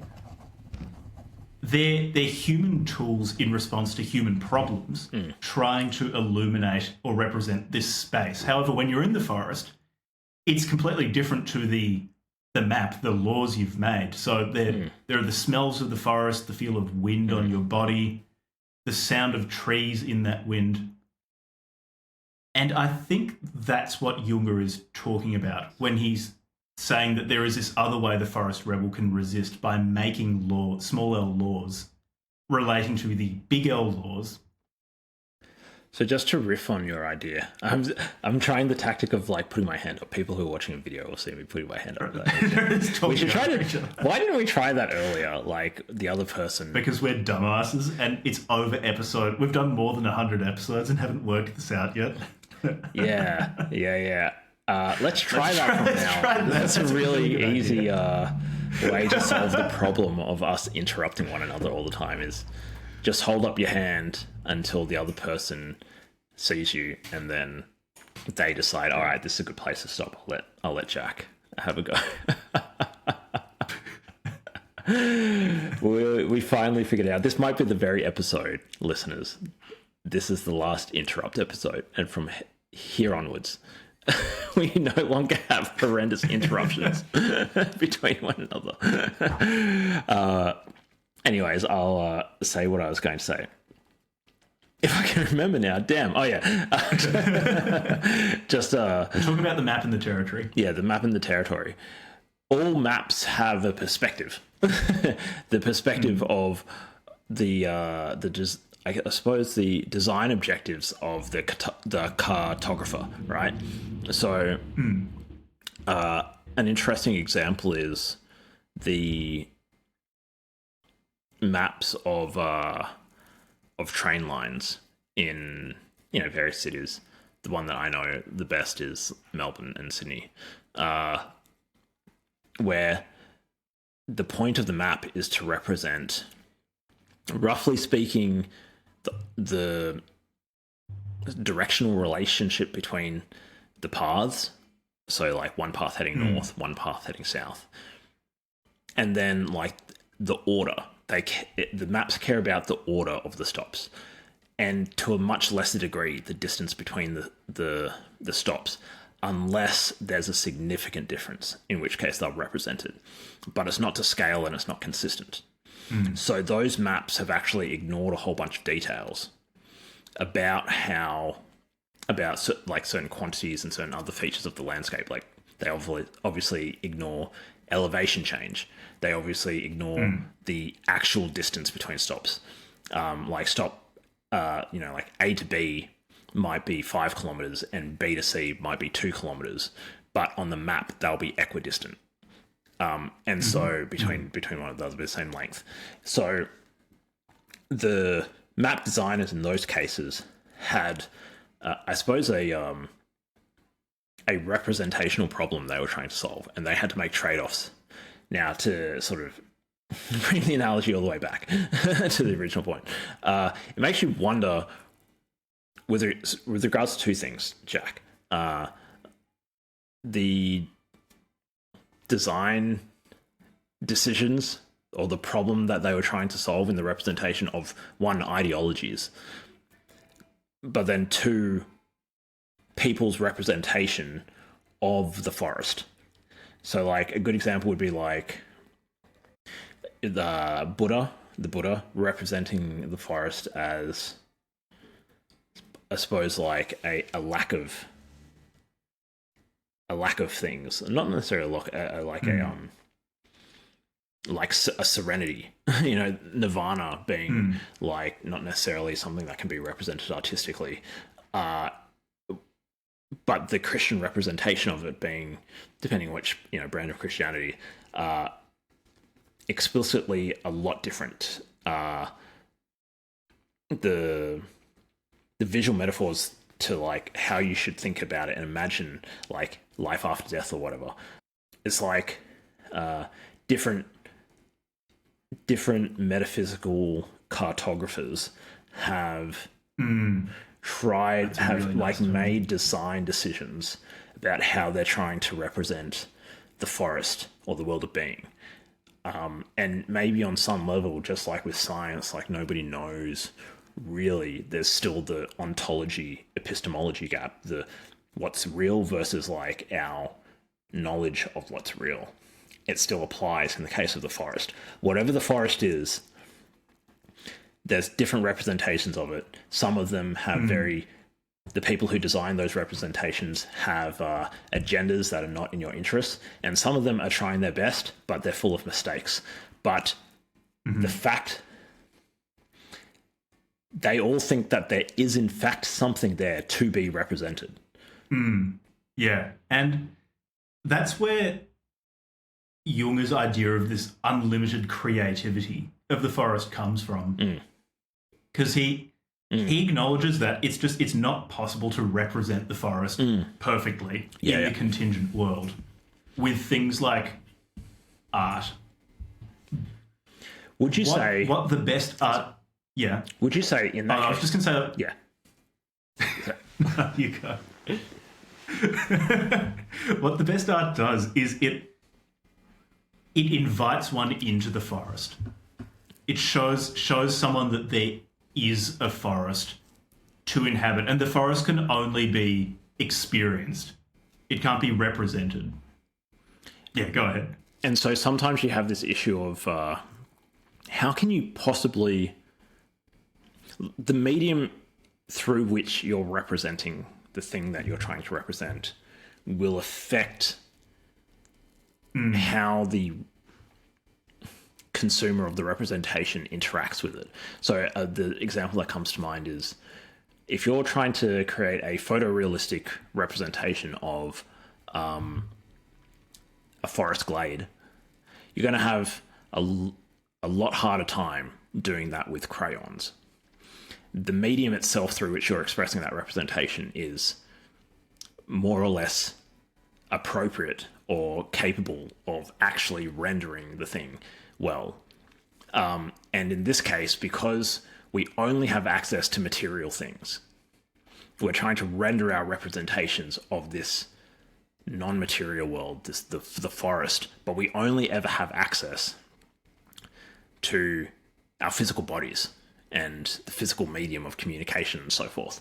So there's always going to, the material that we're using to express this idea is always going to be insufficient. Yeah, because it's always from the contingent Yeah. world, subject to time. So Junger, in a really interesting way, has, to his mind at least, solved the problem of living under totalizing ideologies that wish to destroy freedom. And his way out of this problem of submission to, fatalistic submission to purely material necessity, by saying, no, actually, everyone, by virtue of the fact of being human, has access to this world of being, is an emanation of it. Yeah, right. And I like it. Junger he's weird because he, in some ways, is like a hard right hippie. In that, that's it's a hard right. He says, you've got everyone has access to this world of being. That's where the hippie bit comes in. But then the hard right, his love of hierarchy and his conviction that there is this deep fundamental hierarchy of people, is that, but only a small spiritual elite will ever access it. And you demonstrate your belonging to the spiritual elite, not by being born into it, but by finding the forest. So if you find the forest, you are part of the spiritual elite of the world, and you can transcend your fear of death, and you can realize your immortality. He's just an endlessly fascinating thinker. That is one of the most interesting ideas I think I've ever heard.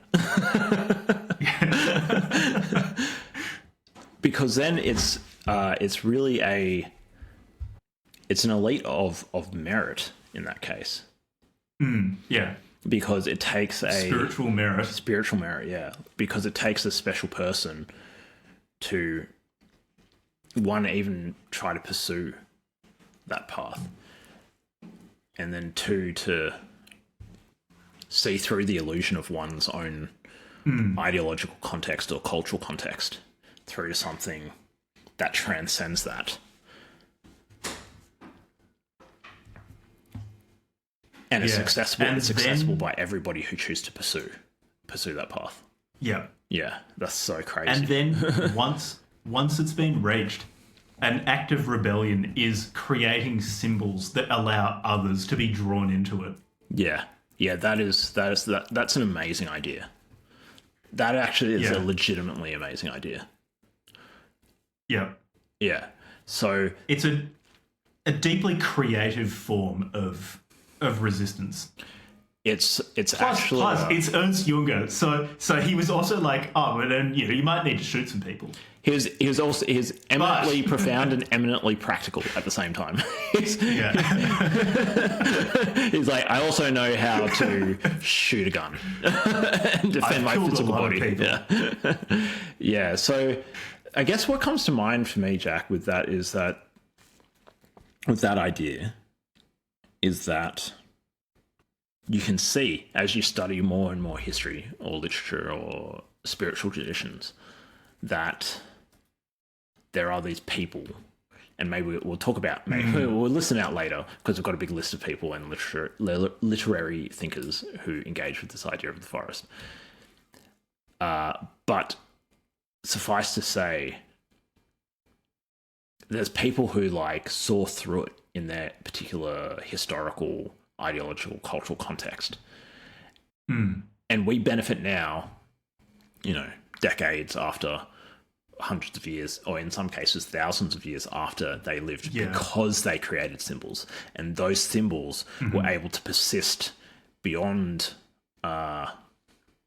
beyond the physical originator of the idea, beyond the body of the originator of that symbol, and spread across the population. And what are they pointing to, Jack? What are they pointing to? Mm-hmm. Mm-hmm. And are they all pointing to the same thing? Like, you just maybe I should read the Perennial Philosophy, and we should do an episode on the Perennial Philosophy.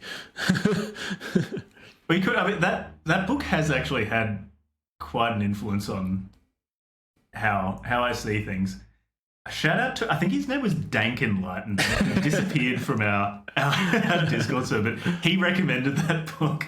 I took him up on that at recommendation. So shout out to Dank Enlightenment if you're listening.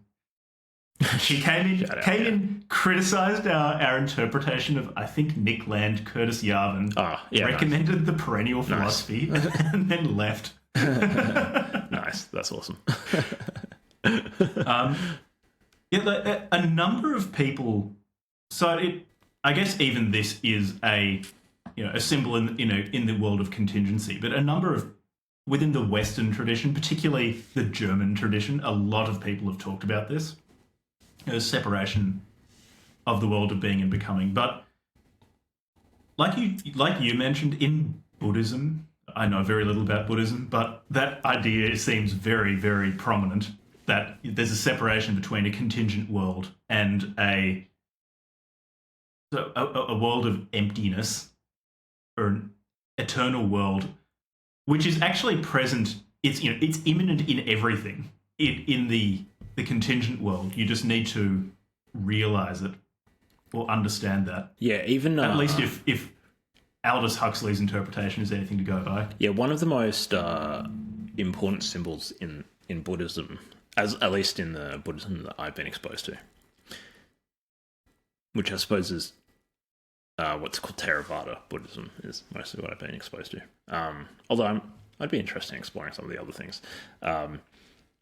I'm pretty sure this is one of the most common symbols. There's a rendering of like what are called the realms of being.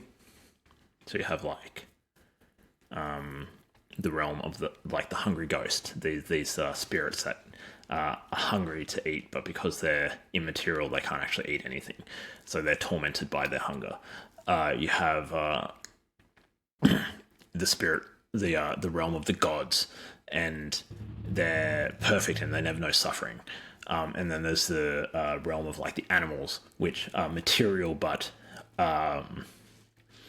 they don't have the spiritual or cognitive or whatever capabilities to engage in, say, things like meditation or whatever.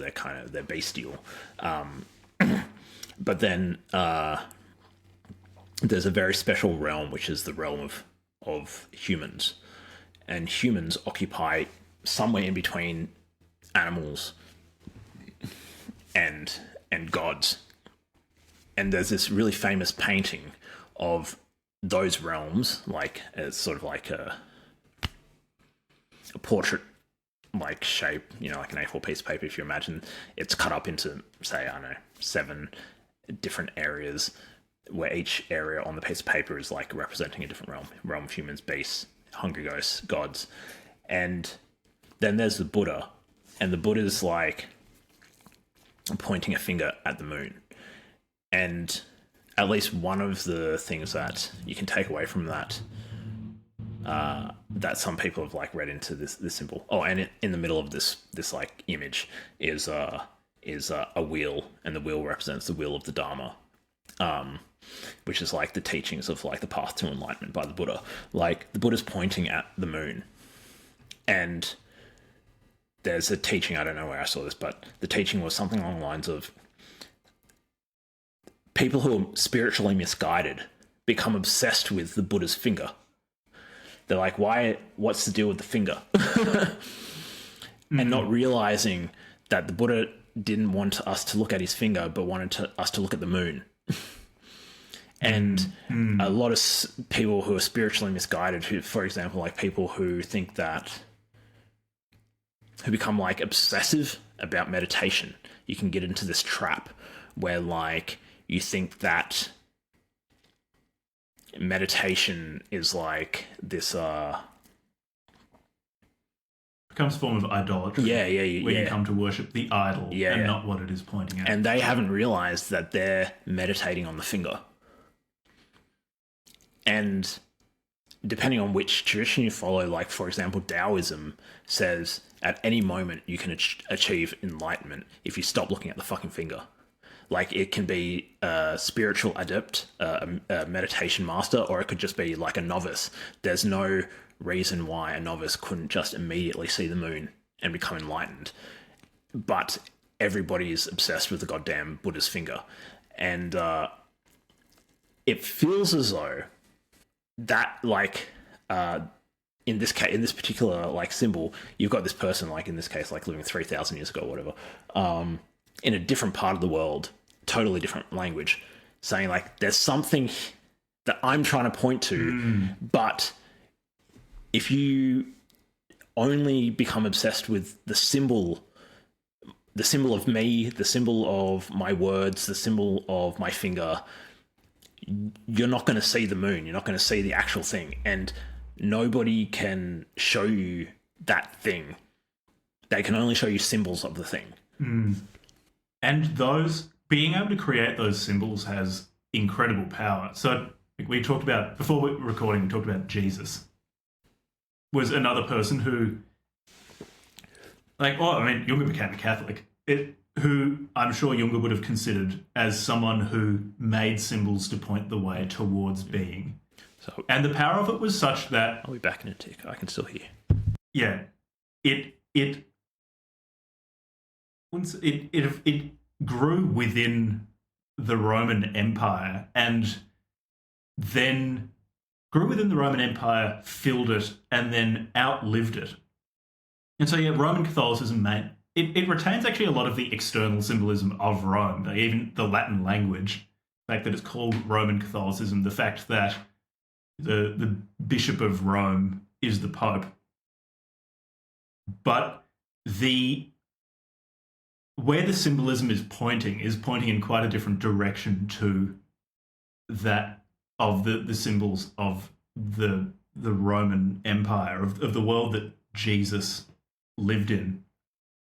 So I think someone like Jesus is actually a good case study in the efficacy of a lot of what Junger is talking about in this book, where if you, as a forest rebel, can realize your fundamental place in the forest, in the world of being, and then make symbols that are potent enough, that are evocative enough to point the way for others to then embark on their own forest passage, that has incredible power, and a power that the temporal world really struggles to match, or is just doing it. It's a very different thing.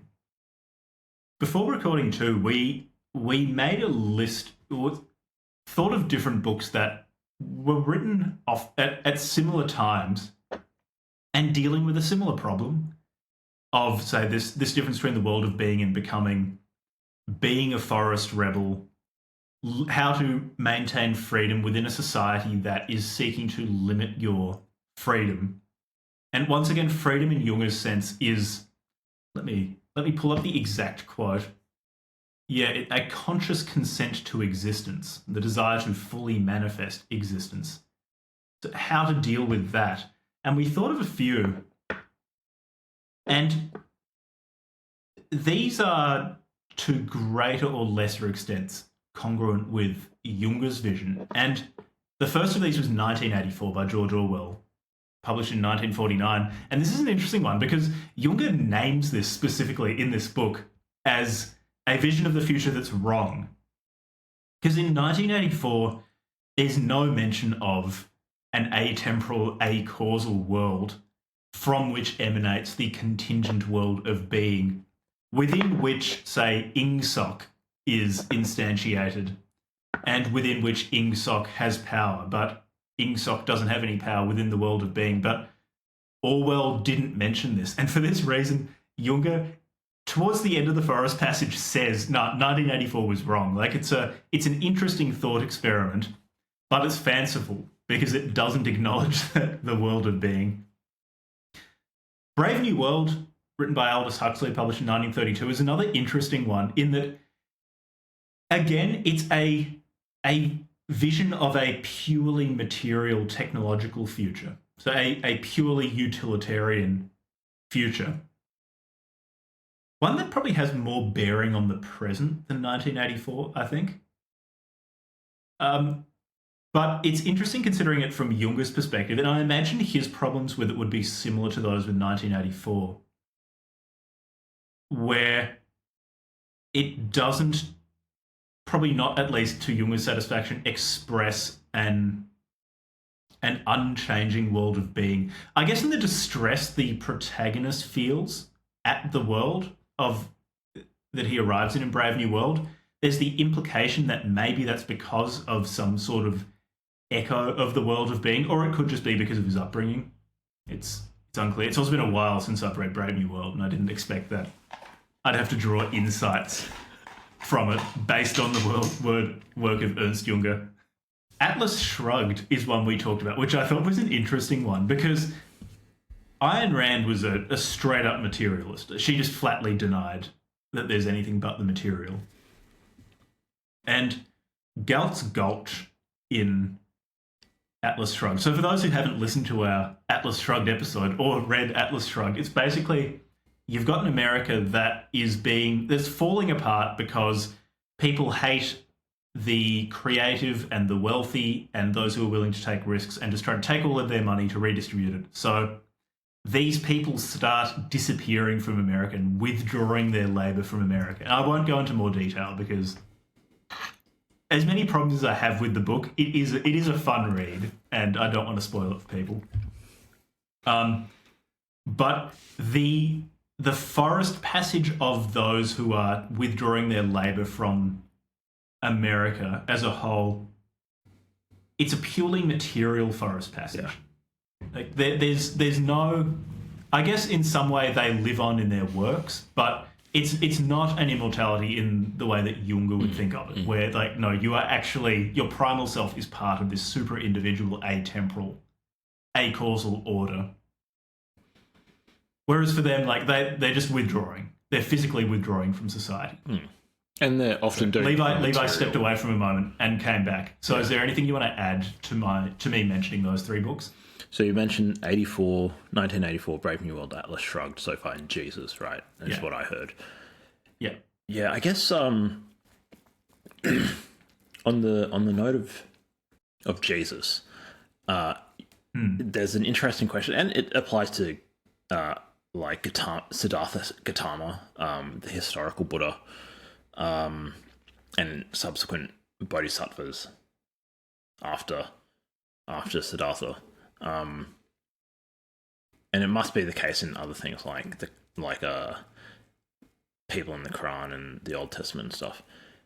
You can choose to analyze them through the perspective of declarative fact.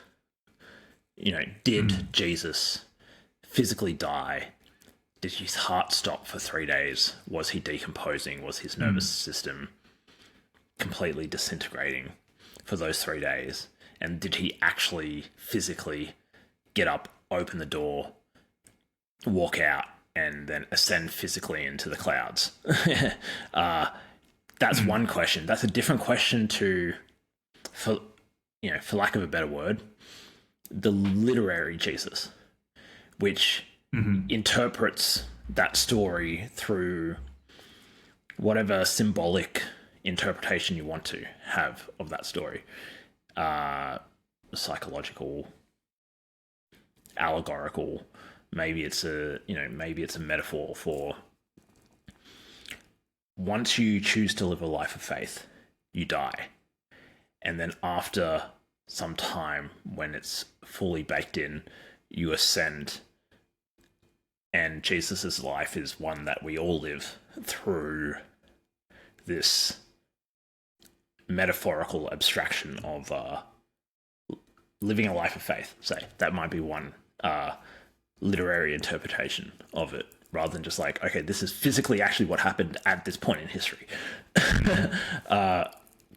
In either case, In either case, it seems to me that Jesus was, in Junger's terms, a forest rebel. In either case. Yeah, he was definitely a forest rebel. And that's really interesting that the dominant meme of our era, just remember, like, at the end of the day, Christianity is still the most popular religion, even with the decline of, like, religion in the West. I think it's like over 2 billion people identify as Christians of lots of different denominations. And for the last however many hundred... But they all believe pretty strongly in Jesus. Yeah. And what he said. Yeah. And and there's lots of, obviously diversity in that, but 2,000 years ago that wasn't the case. It was a very small group of people, and they were very severely persecuted. But now it's still the dominant paradigm, and especially like maybe 100 years ago it was even more so the dominant paradigm. And at the heart of that paradigm was a person who was, it seems to me, as given my understanding of Christianity, and correct me if I'm wrong, somebody who was trying to point to whatever Junger would call the forest. Like there's this scene in the crucifixion. He says something along the lines of like, I wish I could remember. Is it like Elohim, Salah? I can't remember the original like. Lama Sabachthani or something. Yeah, like something that. to that effect. Like, Father, why have you forsaken me? Why have you forsaken me? Yeah. If that's symbolically, he's saying like you've forsaken my body, but at the same time he knows that he's not being forsaken in the higher sense. And so there's lots of, it's such a complex mythology, or it's such a complex story that you can engage with something like the Bible or something like the life of Gautama or something like the life of, pick your spiritual figure, and try to investigate all these interpretations and the lessons that one could conjecture in response to those books.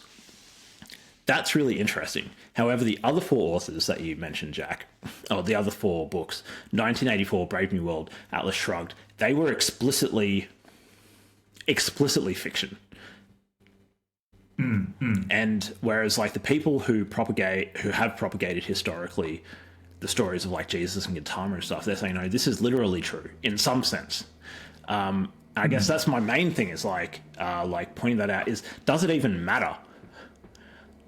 Does it even matter? Like, is there some truth that transcends this like divide between fiction and non-fiction when you compare these like underlying narratives of a person who's trying to get outside of the material, the cultural, and point towards something eternal, timeless?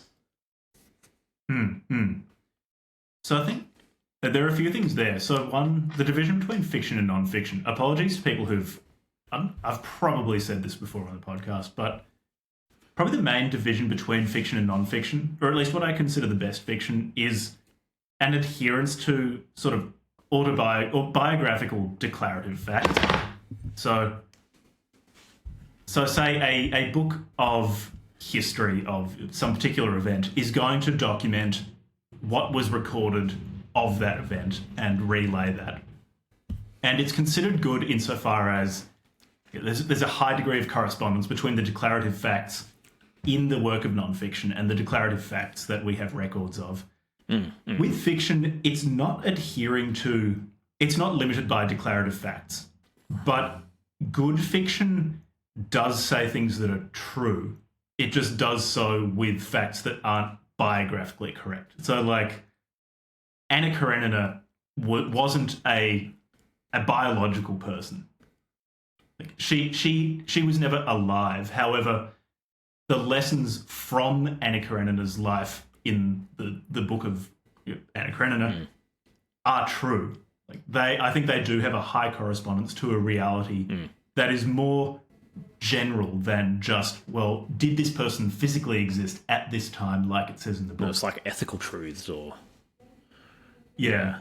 Yeah, sorry, go on. And then, so with that, with respect to those three novels I mentioned and Jesus. So I guess one way with the novels, you could say with 1984, so Junger's criticism of it, like I said, was that it just disregards the possibility of the world of being. You could say it's an experiment. So what authors will often do is they'll tweak some variables in the world and then think through the consequences and write about it. So 1984 could be, okay, Orwell dismisses the idea of a transcendent world of being or an immanent world of being. Junger's not really clear on whether it's transcendent or immanent. Introduces and then pushes further the techniques used by the Nazis or the Bolsheviks, and then sees what happens. So that could be what he's doing there. Whereas with, I guess, a figure like Jesus, I guess Jesus told a lot of parables. I guess in the parables that Jesus told, he was trying to, it's sort of the finger of the Buddha. It's like the parables are pointing at something. Yeah. I guess our problem is it's really hard to tell what's finger and what's moon. Yeah, and whether or not the artist really could tell the difference themselves. Yeah. Because, like, there must have been people in, like, the scriptoria and stuff, right, who, like, I wouldn't accept certain claims of declarative fact in the New Testament in terms of, like, did this person actually walk on water? Did they defy the laws of physics?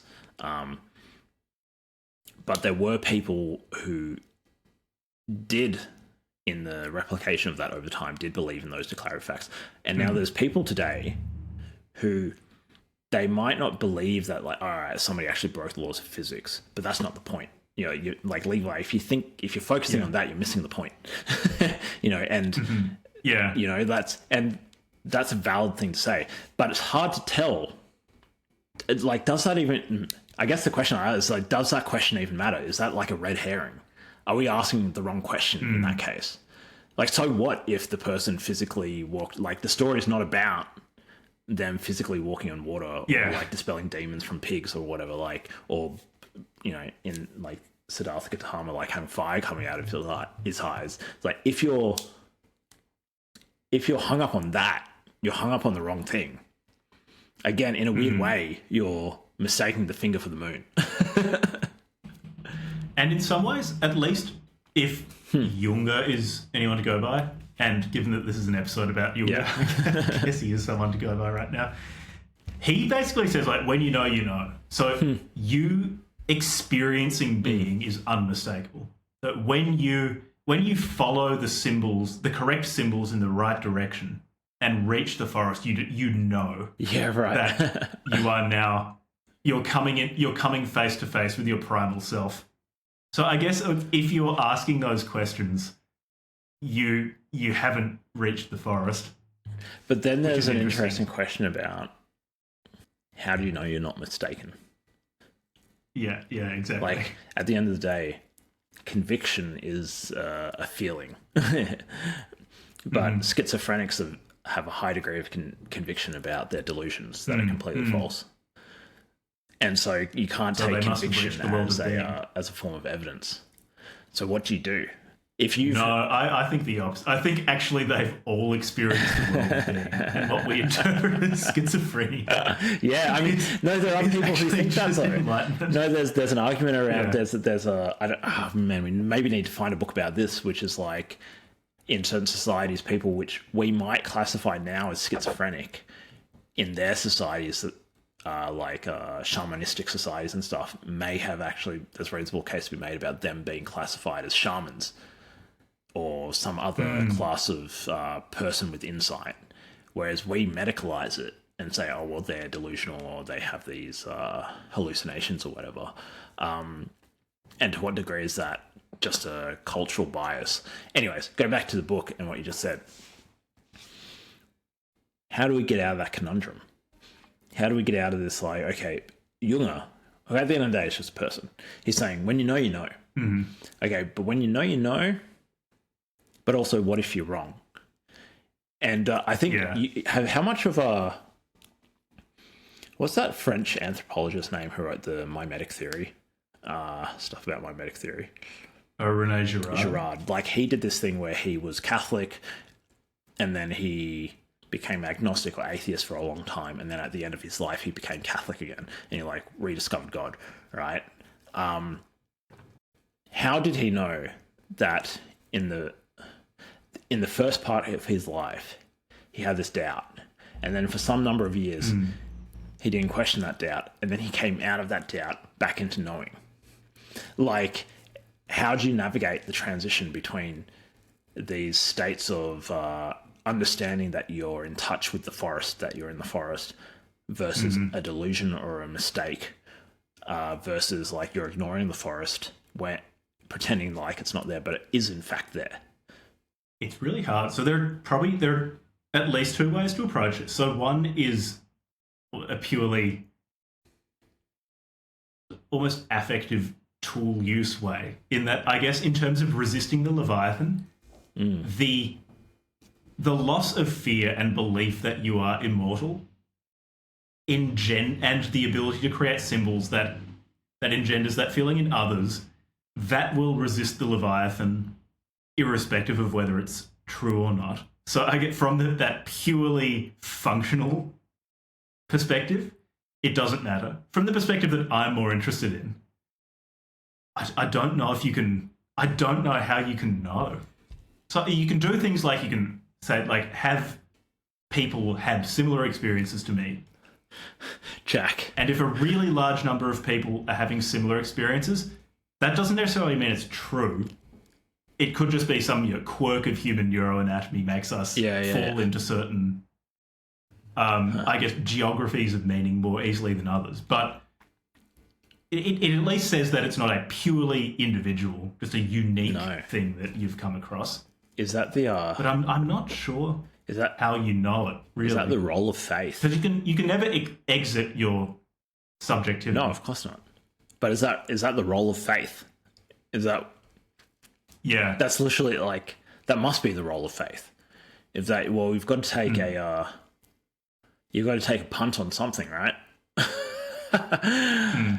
I mean, you might be wrong. You might put your faith in the wrong thing. You know, like, an easy one to point out is like putting your faith in ideologies, right? You put your faith in something like... Or Heaven's Gate. Heaven's Gate or whatever. So you might put your faith in the wrong thing. But is it wise to put your faith in something, Jack? And if so, how are you going to figure out what is it that you're going to put your faith in? I'll just go with the winners. Just I like around, a winner. just fluff around. I like the biggest and the strongest. That's a hard question. Yeah, I'm not sure how you...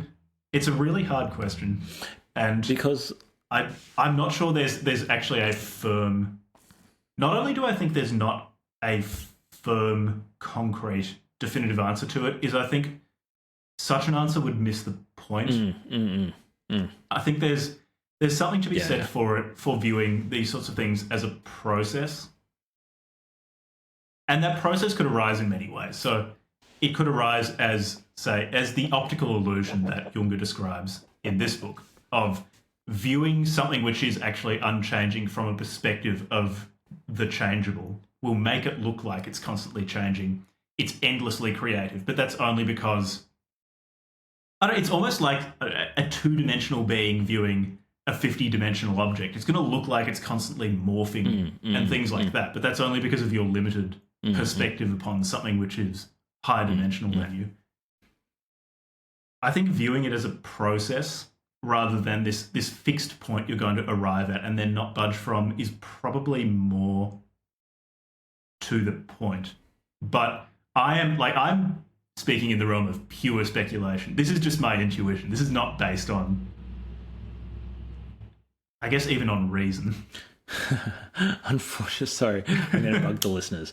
You literally broke up for me, right as you said, Can you please repeat what you just said? How long ago was that? 15 seconds ago. It was maybe... Oh, okay, yeah. I say I'm operating in the realm of pure speculation and intuition. This is not based on reason or anything like that. My feeling that to look for a fixed point that you'll never budge from is probably looking for the wrong thing. I think the process of searching is probably more important. Yeah, I think I would be on board with that. It's for all the downsides of the modern world. One of the things that we have discovered is that the world that we live in is much larger and stranger than maybe our ancestors ever suspected. And my only contention is really like, if the system is closed, if it's a system that can't continue to expand, that almost like is a criterion against having faith in it. If I'm going to put my faith in something, I'm going to put my faith in something that has no. It's not a finite system. It's not contained. And there's certain, I don't know, say like let's say like religious traditions, extinct or extant, that are really extremely parochial, and they're about like that society's trying to explain that society's particular environment, physical, and how that society came into being. Like in Australia, like there's a lot of like Dreamtime stories, right? Like my family has these stories around like the role that different creator spirits. There's like in Indigenous Dreamtime stories. I don't know. Would you call it like animism? Is that the right concept? There's almost these elements of animism. I think there's a high degree of animism, and like this. There's a spiritual element to like every ecological and physical like piece of the landscape or animal, or there's this like narrative structure to the entire cosmos. But because of that narrative structure, it's very much like about the society and the physical environment of my ancestors. Like we have these Dreamtime stories of like of the echidna, or of of like like how I don't know, like the lorikeet got its colors and why the crow is black instead. And these stories, like they're kind of allegorical, and they've got like ethical messages in them as well, but they are also explanatory narratives about like, well, how did these entities that exist in our environment come into being, and where did we come from? Like, we came from this land. In Australia, it's like well, at least for my family, it's like, no, like we're of this land, like we come from this land. But then when you compare that to the most contemporary scientific explanation, which disregards narrative in the allegorical and ethical sense, but just says like, what was the physical sequence of events that can explain the way the world is now. It's about like, like the migration of humans, the Homo sapiens, out of Africa over the last like 200,000 years and down through like the land bridge between modern day Indonesia and Australia. And like there's a sense in which the scientific explanation of why my people are in Australia is not parochial. It's abstract. There's logic in it. There's entities in it like DNA and tectonic plates and the rise and fall of oceans, which are independent of the wills of any sentient beings. And then the mythological narrative of like, oh, I'm a spirit that is instantiated in this particular body, but when I die, I go back to like a particular feature of the landscape to like go back into the spirit realm.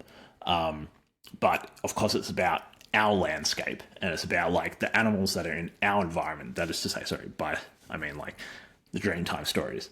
The Dreamtime stories are about the echidna, or the crow, or the whatever. The rainbow serpent is the most famous one, or the Seven Sisters, which is a Dreamtime story that is shared across many groups across the country, across the continent.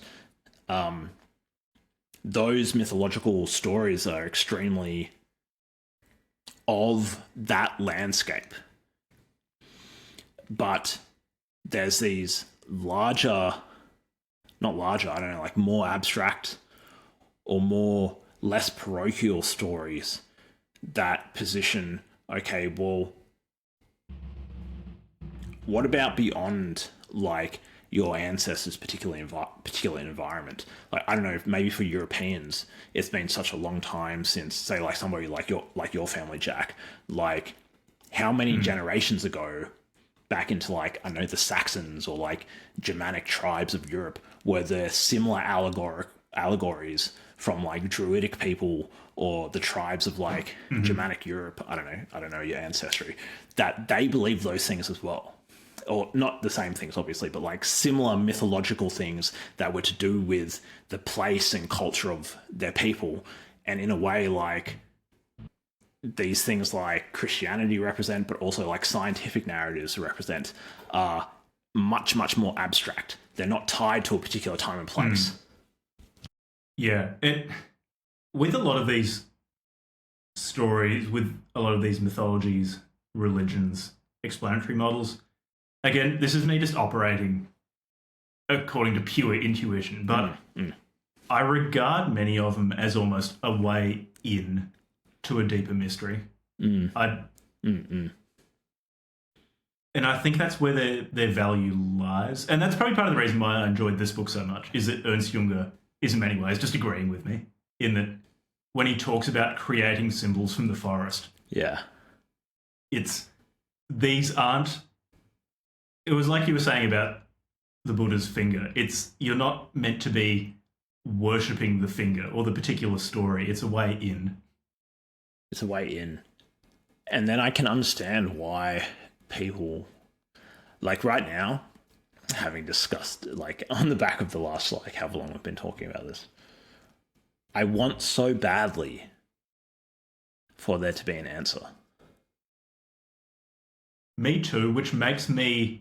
I always have to bear that in mind whenever I evaluate anything like this, because I'm strongly motivated to look at some sort of answer and say, oh, I guess this is it.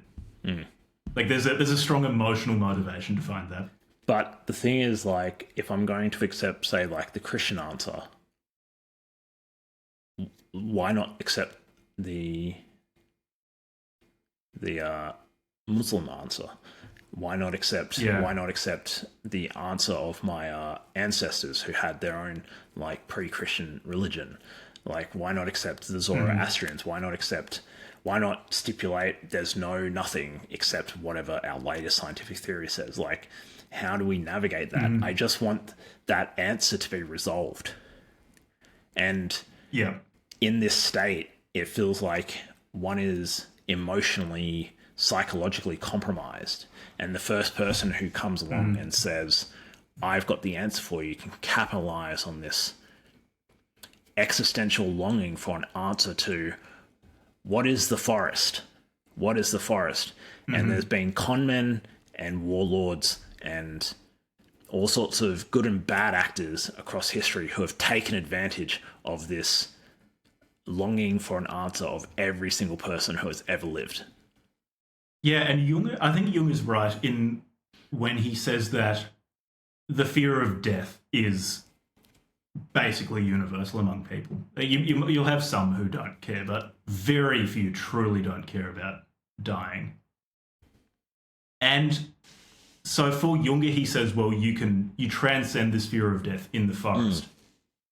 I guess one concern is that the idea of the forest exists to try to allay the fear of death.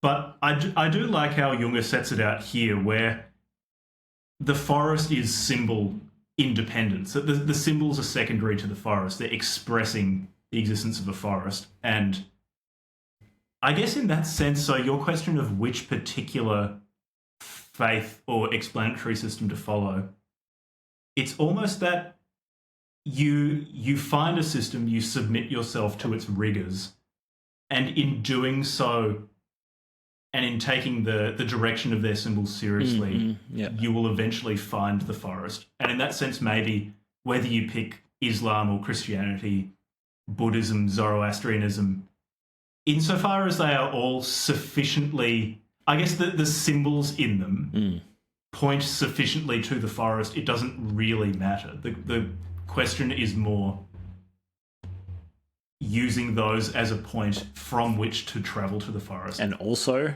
But it could all be wrong.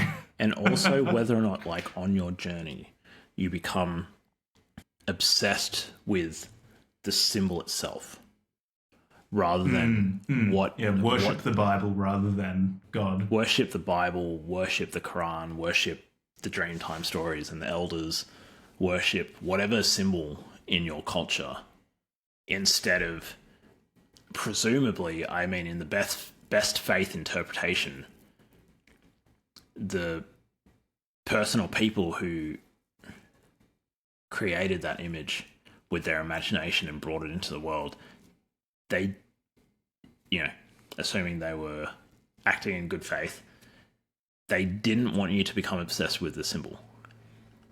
However they expressed it. Yeah. And there's a lot of people, one, who become obsessed with the symbols instead of being on the path trying to find what the symbol is pointing to. But there's also, if there's many ways into this forest, if there are many ways, if the forest exists and there are many ways into this forest,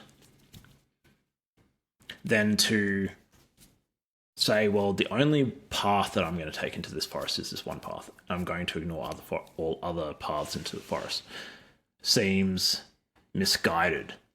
It seems as though, well, what if you can only get so far in on this path, but if you walked back and you went to another path, you could get further towards or into the forest. And especially when it comes to saying, like, when you get ideologies that say the only way into the forest is my way, and all the people who are trying to take another way into the forest, we're going to either kill them or we're going to make them take our path in some respect. Yeah, it's a bit of a red flag. And I guess what Junger was doing is, like, he's conjecturing an answer to this conundrum. You don't take the path from the structure that you live within. Yeah, not from authority. You find it yourself. Yeah, you have to find it yourself. Because whatever that authority... Look, here's where I'd take it. Whatever that authority is, so it's like, I don't know, like the Nazi party or something, you know that authority has been conjured up, created, and promulgated by people. But if the world of being if the forest is the thing that you think it is, it must transcend any person, political institution, individual idea that has come out of the mouth of a person. It must transcend that. And not only that, but you enter it alone. And he's quite explicit about it alone. He says, you only ever enter the forest alone. He says that, say, the pipeline... Yeah. The forest pipeline is that someone comes across some symbol or some piece of art which points the way. Eventually they'll find someone that he calls a theologian. And he doesn't mean a theologian in the sense of St. Thomas Aquinas. It's someone who has been to the forest and can point the way. And so it could be someone like St. Thomas Aquinas, but it doesn't have... Theologian, in the way he used it, doesn't have that limited sense of someone engaging in religious theology. But then that theologian can only ever point the way. You only ever enter the forest alone. And so I guess, yeah, that's maybe from a perspective of Junger, that's one way to evaluate if something is a way into the forest. So if a group says, no, you have to belong to this mass party, and only we hold the way, like we personally hold the way towards whatever paradise is being offered, that's probably not a way into the forest because it's only ever individual. Yeah, it's a pretty big red flag, isn't it? Also, if, I guess, the person or group insisting that they have the way to enter the forest, phrased differently, have a strong material interest in you doing so. So, say, like a sex cult is a good example of that sort of thing, where like if someone is demanding money or sex from you or something like that, then again, they're probably not offering a way into the forest. Whereas, say, for example, we were using the example of Jesus. He didn't demand that. He didn't demand that his followers give him money. Yeah. Or their bodies or something like that. Which is an interesting point because people after Jesus used the symbol of Jesus to do that. Yeah. Institutions. And yet, as far as my understanding of the New Testament is that Jesus himself wouldn't have wanted, probably, I can only assume, pretty anti-establishment. The whole incident with the Pharaohs, with the Pharisees. Like, he's not too happy with the establishment and religious, like institutional religion. So, sorry, go on. I was just going to say, it's really interesting what Junger's doing here, where... So he says quite explicitly that he's not an anarchist. And it is interesting that it's almost like there is this thing that we are all part of, this super individual primal being. It's almost as if there is a goal, but from the contingent world, you can never arrive at the goal in a fixed sense. There's this constant pursuit of the forest. And even when you're within the forest, you continue to pursue the forest from within the forest. But that pursuit of that end is individual. Yeah. It's not mediated by institutions. It's something that's met by an individual. Yeah. Yeah. Yeah, it's extremely anti-establishment. I have this... Which, again, Junger lived that. So he's not just saying these things. I have this... I hope I don't butcher this quote, and I can't remember who said this quote. I just know the quote. Something to the effect of the highest duty between two friends is that each should stand guard over the solitude of the other. And I think that's important. Like, at the end of the day, whether it's your friend or your brother or sister or your spouse or your children, hopefully one day, like, you can't live their life for them, but what you can do is stand guard for them as they navigate their life, be there for them, and accepting that each is on their own path, perhaps into the forest, perhaps away from the forest. It's an incredible book. Like, I would basically recommend this book to anyone because it's a guy who lived such an intense life, coming to these extremely empowering conclusions about the human spirit. And it's, even though it's written in response to such horrible things, it's an extremely hopeful book. Yeah, for sure. Where he said, no matter the situation, every person has the ability to meet their primal self in the world of being. And also a deeply creative vision, in that the way there and the way to lead others there is through creation, through the endless interpretation of this infinite world. Yeah, I'm glad that you brought that up, Jack, because I suppose that was something that I wanted to talk about, which was, like, it's really interesting that he kept on talking about the role of creativity in this book. It seems like something profoundly, deeply, uniquely human. People have this access to an ability to affect the world around us in a way that no other entity that we've seen in the universe has. Point in case, like a global civilization. Every single object around you right now originated in the minds of specific concrete individuals who imagined, hey, if this is true, I could do that. Hey, if we can refract light like this and pass signals through like a medium, then we can create these like cables made out of glass and we can shoot information around the world instantaneously, or not instantaneously, but as far as I'm concerned, almost instantaneously. Close enough to instantaneously. Like, you're not on Mars. There's not like a, 8-minute delay or whatever it is to Mars, like round trip from the speed of light for light. Or is it, that's to the sun? I don't know what it is to Mars. But like, they imagined that, and it was close. It was close enough to real that it enables us to actually have this conversation right now, Jack.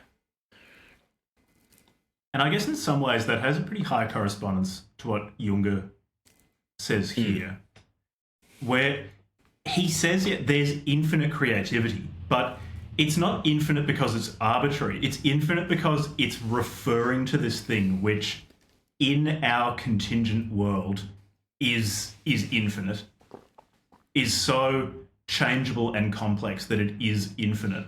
But I find it really interesting that, again, it's not arbitrary. No. You can be creative and say nothing, or you can be creative and say something as it refers to the world of being. But both of those spheres are actually infinite,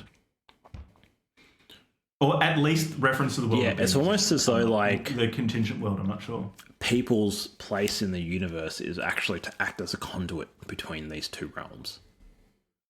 We have a unique privilege to facilitate things that don't exist in the world of physical nowness from our imagination, the world of abstract reality. We're this bridge between these two realms.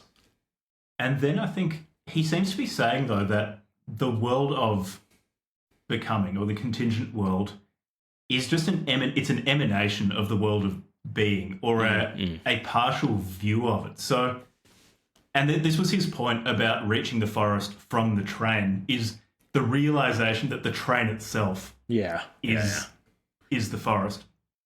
Yeah, it's a pretty mind-bending book. So I liked Ernst Jünger before reading this, but I was really blown away by this book. Yeah, it's almost like the idea or the perception that we're even on a train is an illusion or a mistake in some sense. Yeah. Like, not only is there the train in the forest, but at some point somebody realized, like, I'm not on a train.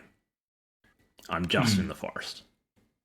And the people who do that... At which point it starts having a very high degree of correspondence with some forms of Buddhism, some forms of esoteric Christianity. And the people who had that realization are somehow trying to say, hey, everybody else, hey, you guys, you mob down there, stop, knock it off.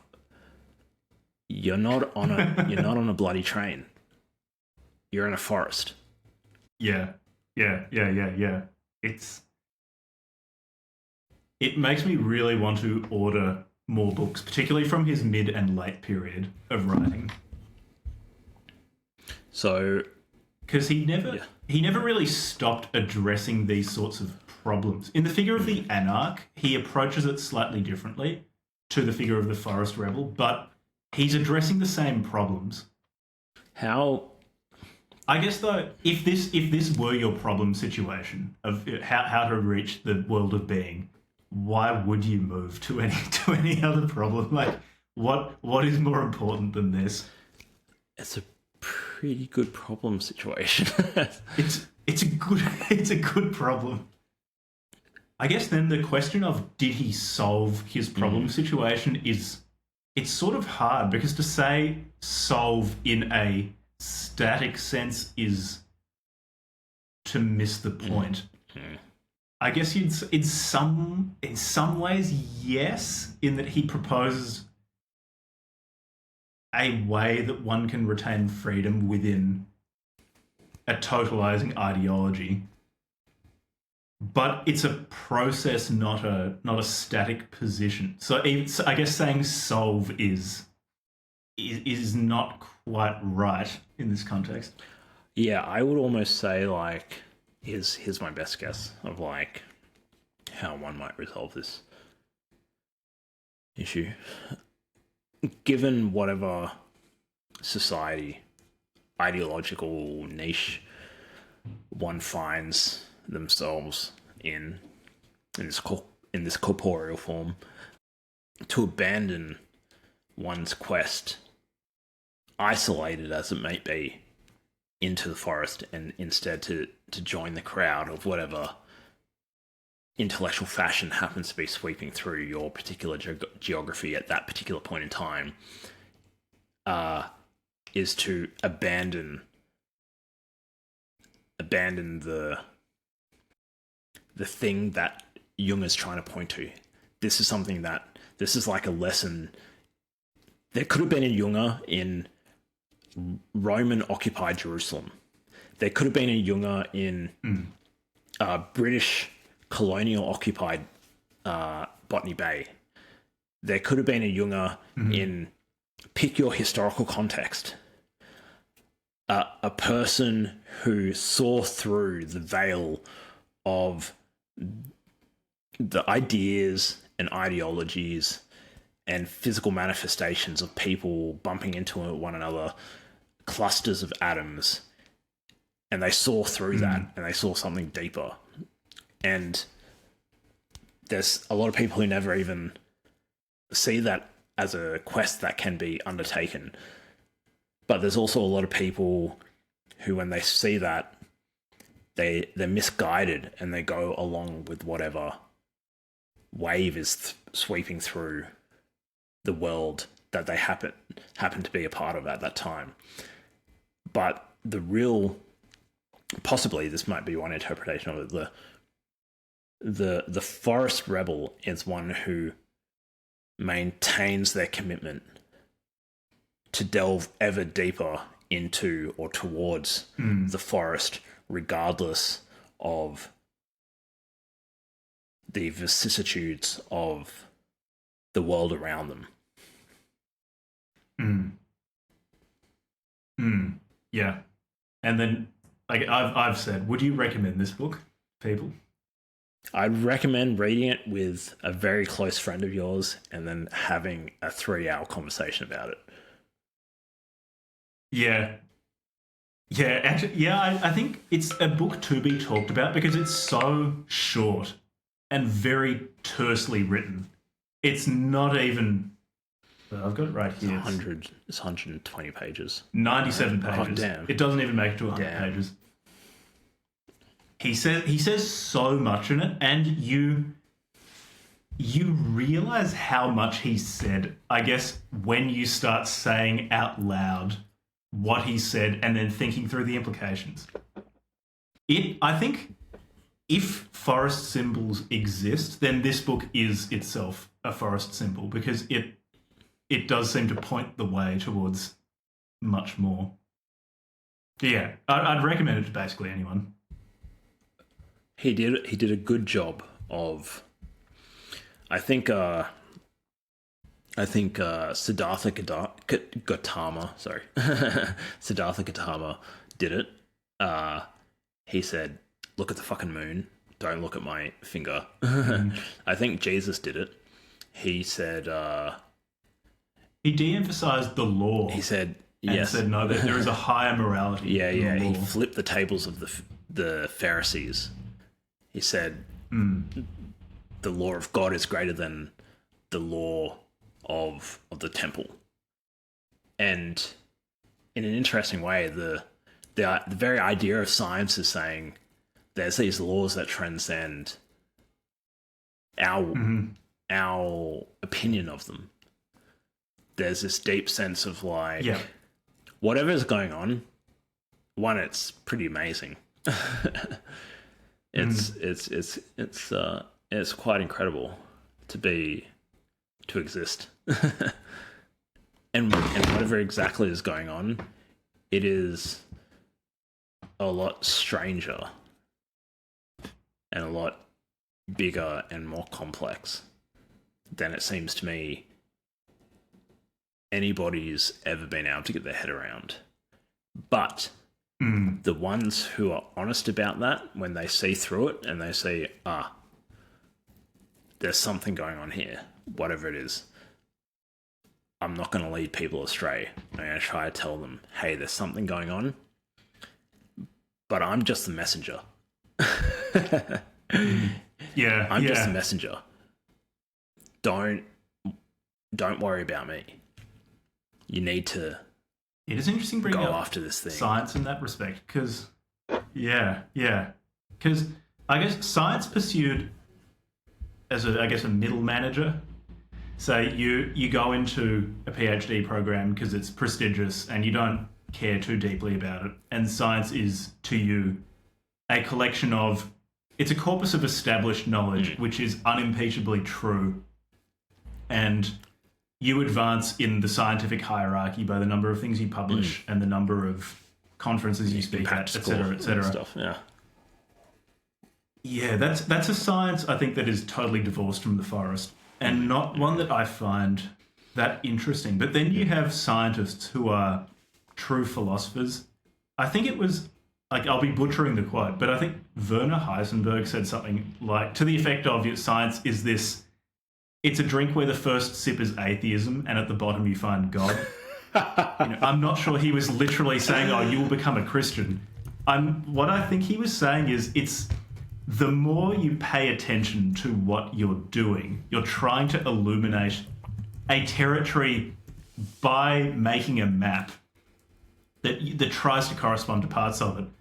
If you pay enough attention to it, you realize that something very spooky is going on, that we live in a very unusual, just a bizarre universe that is it's not readily apparent to me that the universe needs to be as rule following as it is, that it needs to be as regular as it is, that it needs to be so self-assembling in local pockets as it is, that something odd is going on. And the best science, to my mind, directly addresses that.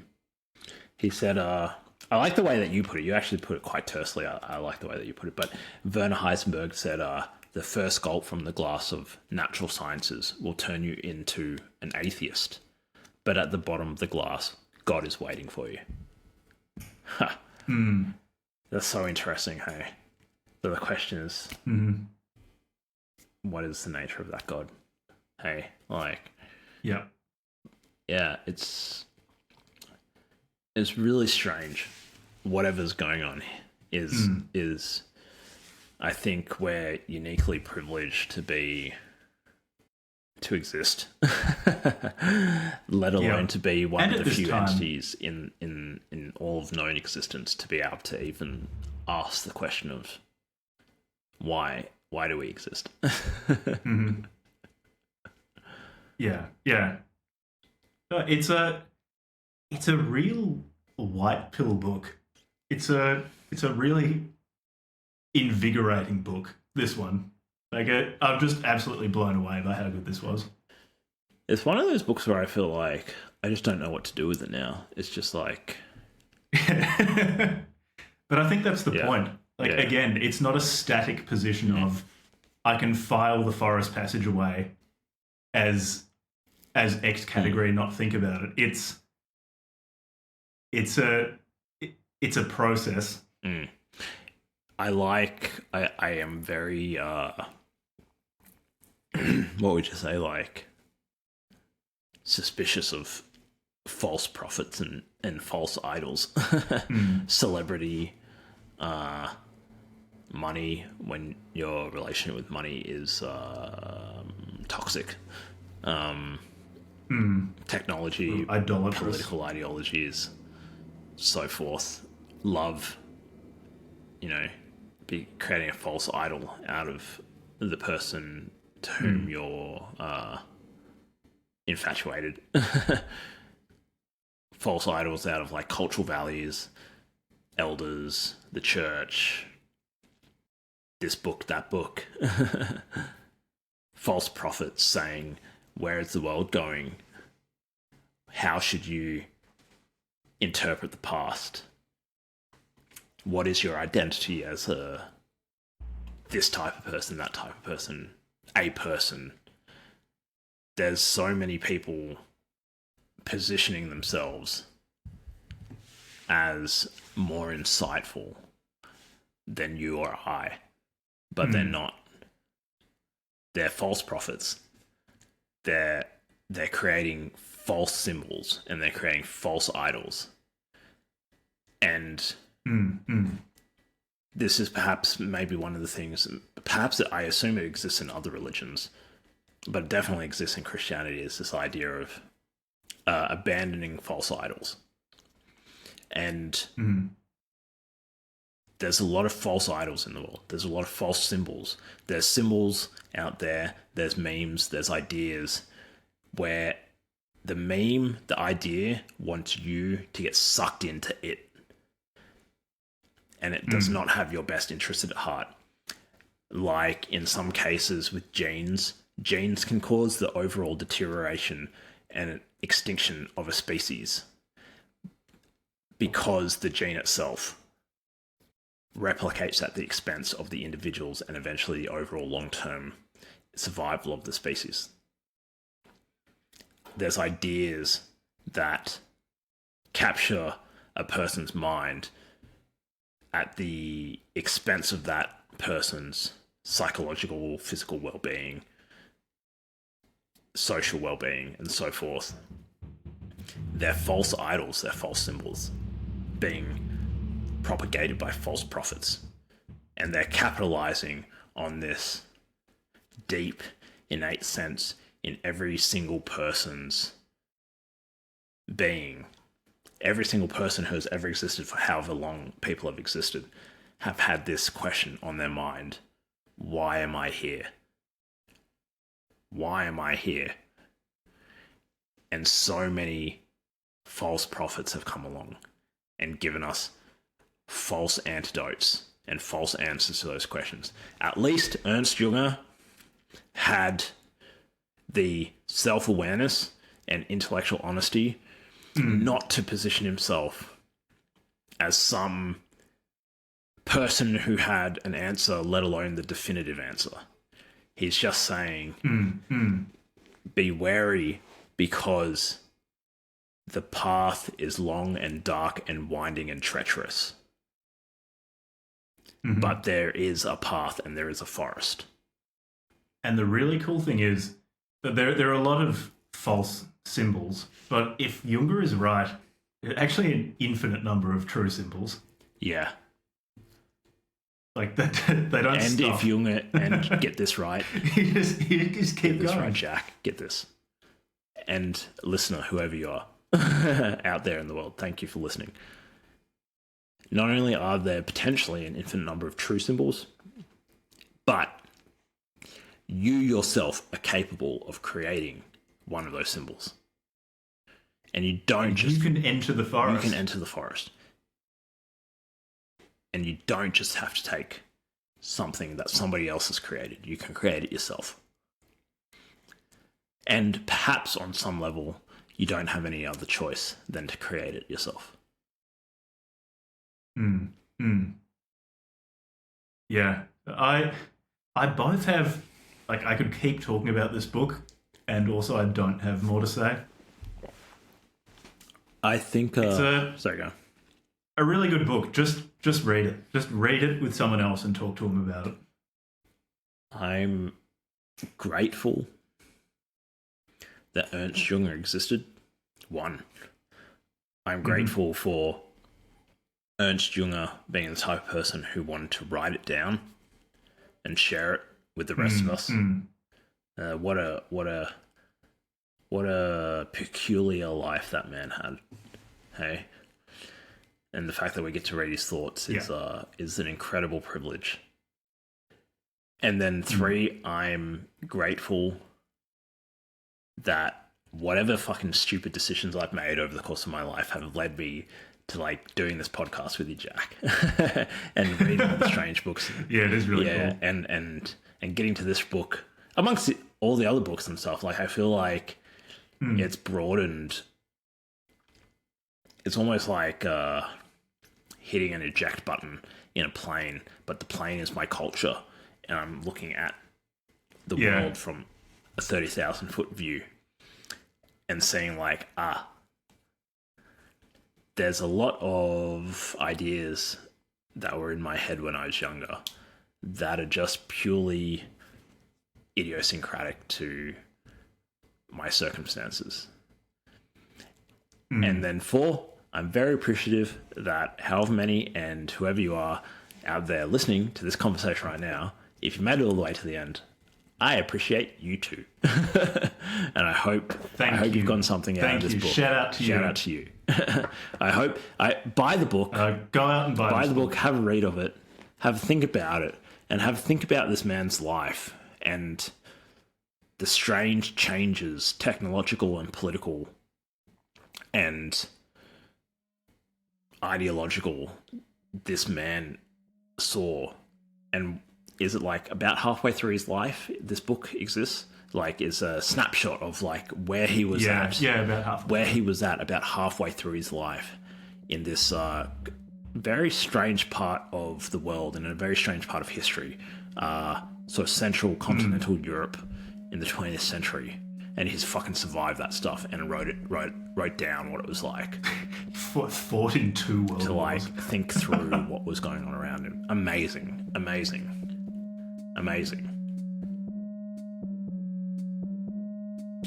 Yeah.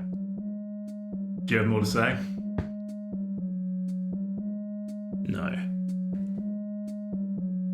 No. Thanks for listening. Just Just go and buy this book. Go and read it.